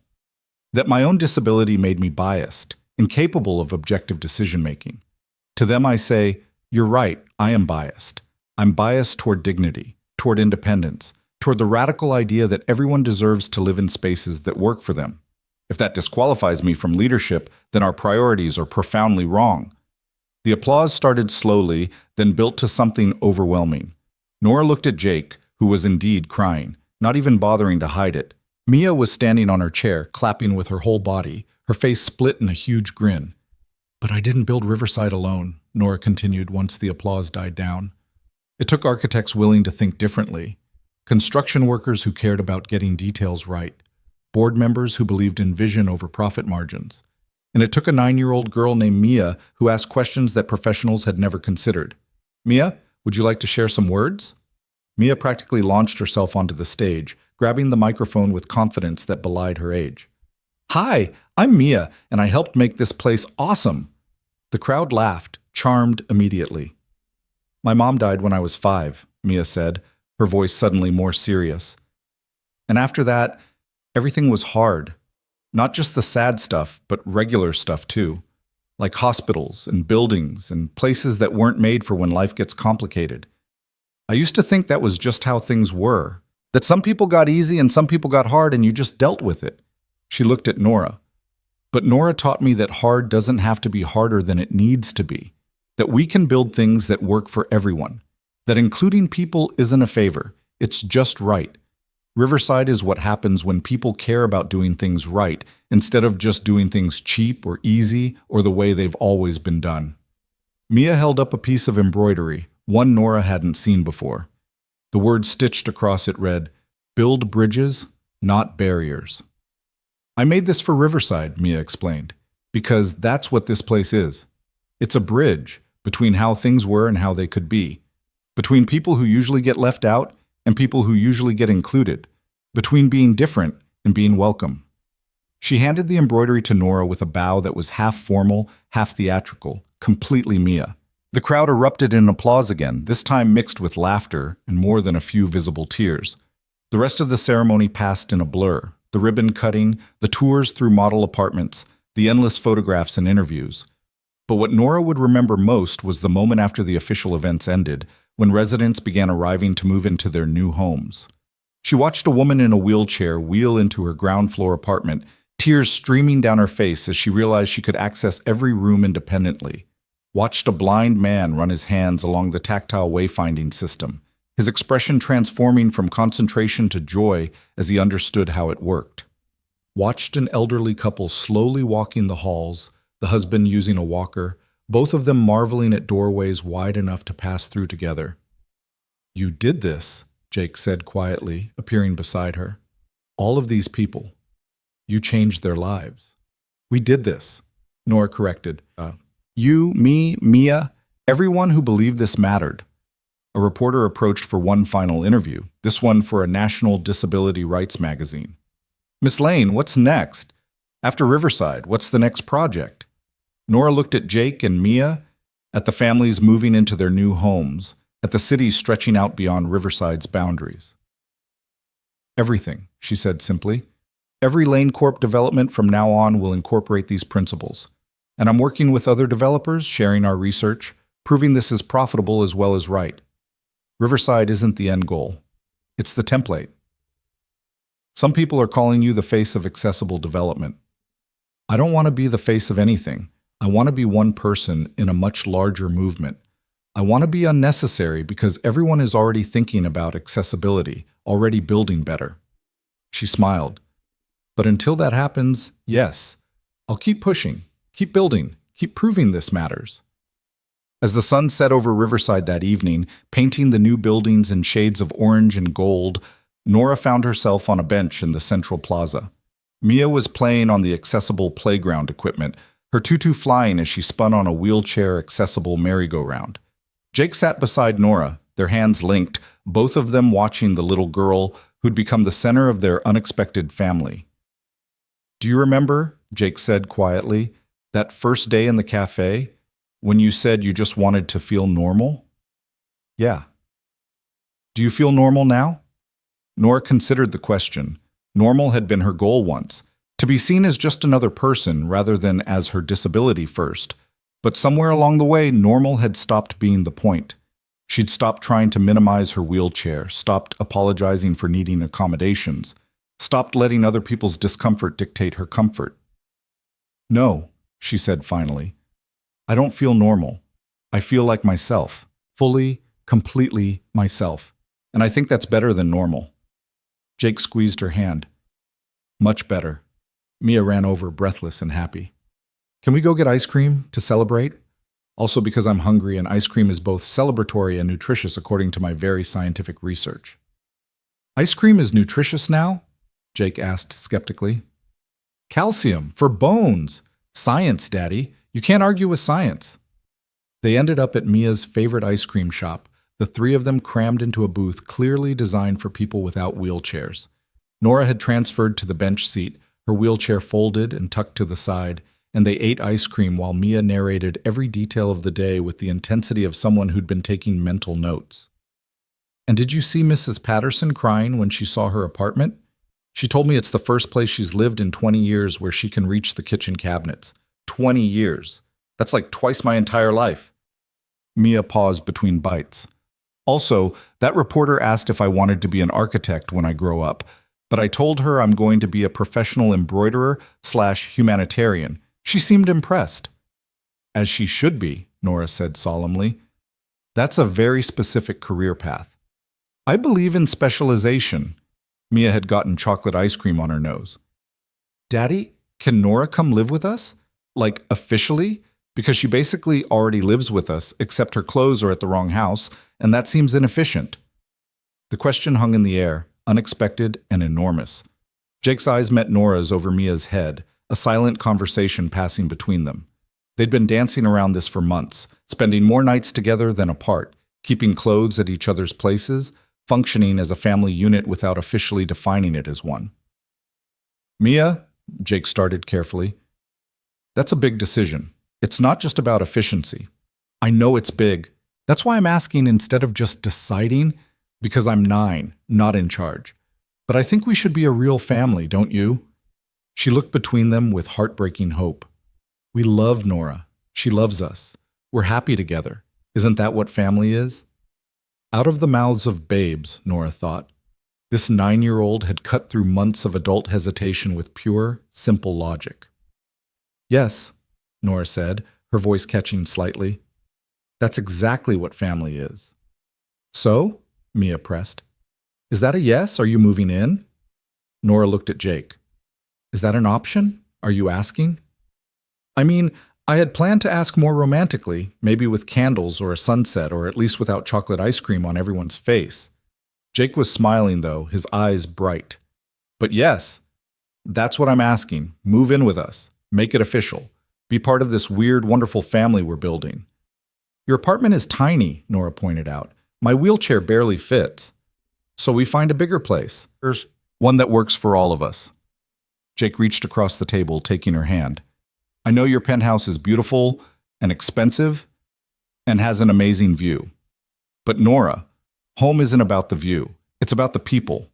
And we want you, wheelchair and all, CEO responsibilities and all, exactly as you are." Mia had abandoned her ice cream entirely, watching them with desperate anticipation. Please say yes. Please, please, please. I already designed how we could rearrange my room to have space for your work stuff, and I promise to be quiet during your important phone calls, and I'll help cook, and— Yes, Nora interrupted, laughing through sudden tears. Yes, I'll move in. I would love to move in. Mia's shriek of joy was loud enough to make every other customer in the ice cream shop turn and stare. She launched herself at Nora, hugging her so hard they both nearly toppled off the bench. This is the best day ever, even better than the Riverside opening. We're going to be a real family. Oh, we already were a real family, Jake said gently. This just makes it official. That night, after they dropped Mia off at home with a babysitter, Jake's sister, who'd agreed to take her for the evening, Jake and Nora drove to a spot overlooking the city. From here, they could see both Nora's penthouse building downtown and Riverside to the east, both of them lit up against the night sky. Two different worlds, Jake observed, the one you came from and the one you built. Or maybe just one world that's big enough for both. Nora leaned against him. I was so scared when we met. Scared of letting you in, scared of what would happen when you learned who I really was, scared that my life was too complicated to share with anyone. And now? Now I'm still scared sometimes, but I'm also happy. Really, truly happy in a way I didn't think I'd feel again after my accident. She turned to face him. You gave me that. You and Mia. You saw me when I felt invisible. You stayed when I expected you to leave. You made me believe I deserved more than I was settling for. Jake cupped her face in his hands. You made me believe the same thing. After Sarah died, I thought the best I could hope for was getting through each day. That any happiness would be borrowed, temporary, always shadowed by loss. But you taught me that loss and love can coexist. That choosing to love again isn't betraying Sarah. It's honoring the life she wanted for us. They kissed in the darkness. The city lights spread below them like stars, and Nora felt something she'd chased for years finally settle into place. Not perfection. Life was never perfect, but wholeness, completeness. The sense that all the broken pieces of her life had been reassembled into something new and stronger for having been broken. The months that followed were a whirlwind of change. They found an apartment bigger than Jake's, more accessible than Nora's penthouse, in a neighborhood that felt like compromise in the best way. Mia got her own room that she immediately covered in embroidery and artwork. Jake set up a small office for his expanding repair business. Nora created a workspace where she could handle Lane Corp business from home when needed. The moving process revealed how much their lives had already merged. Half of Nora's clothes were already at Jake's place. Most of his tools had migrated to her penthouse for various repair projects. Mia's homework was scattered between both residences. They'd been living together in everything but address for months. Riverside's success sparked exactly the movement Nora had hoped for. Other developers reached out, wanting to learn from Lane Corp's approach. Architecture firms began incorporating universal design principles from the start. Disability advocacy groups partnered with construction companies to ensure accessibility wasn't just compliant, but genuinely functional. 6 months after the opening, Nora gave a TED Talk that went viral. Not about business or real estate, but about the radical idea that designing for disability made everything better for everyone. She talked about curb cuts helping people with strollers and luggage, about automatic doors assisting anyone carrying packages, about how designing for the margins actually served the majority. The video hit 10 million views in a week. Suddenly, Nora was fielding speaking requests from around the world, consulting offers from major corporations, interview requests from major publications. She became, despite her resistance to the label, the face of accessible development. But the moment that mattered most came 8 months after moving in together, on an ordinary Tuesday evening.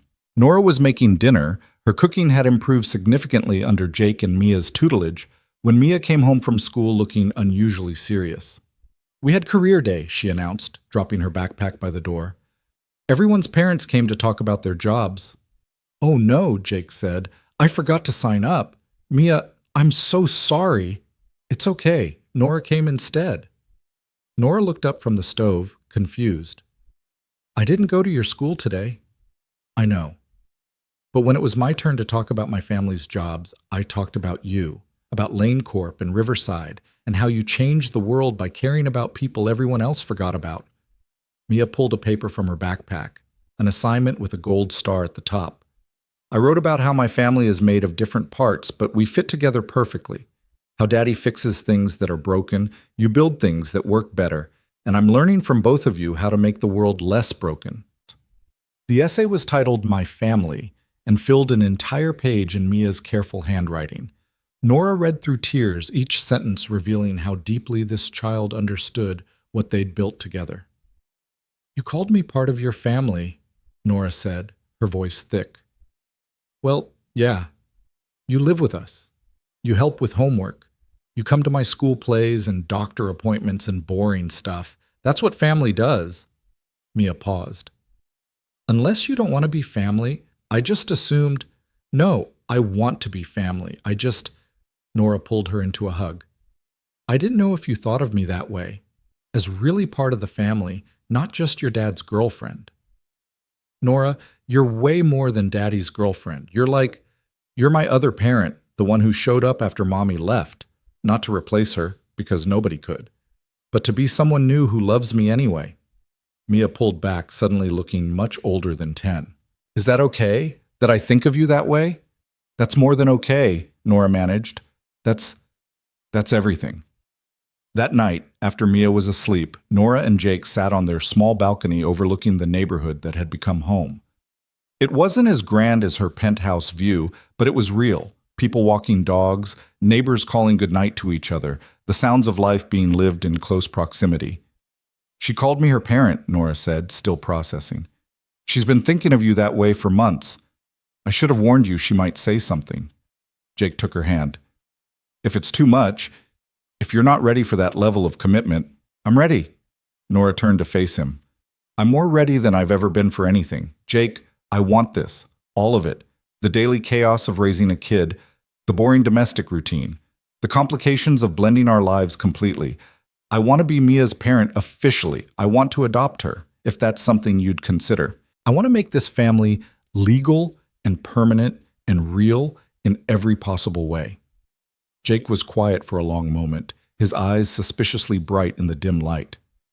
"Are you proposing?" What?" "Because if we're going to make this family legal and permanent, that usually involves marriage. And I was planning to ask you, had a whole thing planned for next month, but if you're jumping the gun—" Nora started laughing, the sound free and joyful. "Are we really competing over who gets to propose first?" "Apparently." Jake was grinning now. "For the record, I still want to do my planned proposal. I bought a ring and everything. Mia helped pick it out. It's very sparkly, possibly too sparkly, but the woman at the store said, 'Go big or go home,' and Mia took that very literally." "You bought a ring?" 3 months ago. I've been carrying it around waiting for the perfect moment." He pulled a small box from his pocket, opening it to reveal a ring that was indeed very sparkly. A design that managed to be elegant despite Mia's obvious influence toward maximum shine. "But since you brought it up first, here's my official proposal. Nora Lane, will you marry me? Will you officially be Mia's parent? Will you bind yourself legally to this weird, chaotic, wonderful life we're building?" "Yes," Nora said without hesitation. "To all of it. Yes." He slipped the ring onto her finger, and they sat together in the darkness, holding hands like two people who'd found each other against impossible odds and decided to keep finding each other every day forward. The wedding, when it happened 3 months later, was exactly what it should have been, small and meaningful, held in Riverside's community center with Mia as the enthusiastic maid of honor. The guest list was selective. Robert and a few key Lane Corp colleagues, Jake's crew from the repair business, Mia's closest friends, and several residents from Riverside who'd become friends over the past year. Notably absent were the people who'd set up the original blind date, Brittany, Marcus, and Sarah Kim. Nora had considered inviting them, if only to show how wrong they'd been, but Jake had talked her out of it with characteristic wisdom. The best revenge is living well, and we're living really, really well. Mia walked Nora down the aisle, a detail the girl had insisted on with unshakable conviction. "Daddy's already at the altar. Someone needs to bring you to him. That's my job. I'm very qualified." The ceremony was officiated by a judge who'd been instrumental in getting Riverside's permits approved. She spoke about how marriage, like good architecture, required strong foundations and flexibility to weather challenges. How the best partnerships honored both individuals while creating something larger together. When it came time for vows, Jake went first. Nora, a year and a half ago, I walked into a cafe expecting an awkward blind date. Instead, I found someone who changed everything I thought I knew about bravery, about resilience, about what it means to love fully. You taught me that vulnerability is strength, that letting people in isn't weakness but courage, that the best way to honor the past is to build a future that matters. His voice cracked slightly. I promise to see you always, not just look at you, to stand beside you, not in front of or behind you, to remind you that work isn't everything when you forget, and to make sure Mia doesn't put mushrooms in anything you eat, because I know you both have strong feelings about mushrooms. The crowd laughed through their tears. Nora's turn. Jake, you gave me something I thought I'd lost. The ability to be just myself. Not a CEO, not a disability advocate, not someone defined by tragedy or triumph. Just Nora. A woman who laughs at bad jokes and cries at sappy movies and needs reminding to eat lunch. You saw me completely and loved me anyway. You taught me that the right person doesn't complete you. They remind you that you were whole all along. She looked at Mia. You both taught me that family isn't about blood or obligation. It's about showing up, about choosing each other every day, about building something worth protecting. I promise to keep showing up, keep choosing you both, keep building this life we've created. There wasn't a dry eye in the community center. The reception was held outside in Riverside's plaza, the same spot where they'd held the opening ceremony. Mia gave a speech that was somehow both hilarious and profound, ending with, "So basically, my dad met Nora because some mean people tried to be cruel, but they accidentally did something good instead, which I think means even bad things can lead to good things if you're brave enough to see the possibilities. Also, I got a second parent out of this, so I'm very pro-romance. Love is good, everyone. 10 out of 10 would recommend." As evening fell and string lights came on across the plaza, Nora found herself dancing with Jake. She'd transferred from her wheelchair to a regular chair, and they'd figured out a way to dance that worked for both of them. Not traditional, but theirs. "Happy?" Jake asked, holding her close. Deliriously, improbably, completely. Good. Because Mia's already planning our first anniversary party. Apparently it involves ducks. I'm afraid to ask for details. Nora laughed, resting her head on his shoulder. Around them, their friends and family celebrated, the community they'd built bearing witness to the family they'd become. Riverside's buildings rose against the evening sky, monuments to the idea that the world could be better, that fighting for that better world was worth the cost. A year ago, she'd sat in a cafe expecting humiliation and found humanity instead. Found a man who saw her clearly, found a daughter who needed another parent as much as Nora needed to be one. Found proof that the cruelest setups could lead to the most beautiful outcomes. Strong hearts walk farther. Mia's childhood wisdom had proven prophetic. Nora had walked farther than she'd ever imagined. From that cafe to this plaza, from isolation to family, from fighting to be seen to building spaces where everyone could be seen. And she was still walking, still building, still proving that love and architecture and stubborn determination could reshape the world. One accessible doorway, one genuine connection, one brave choice at a time. The daisies from their first date, new ones, but symbolically the same, sat in the center of every reception table. New beginnings, the flower shop woman had promised. She'd been right. This was a beginning.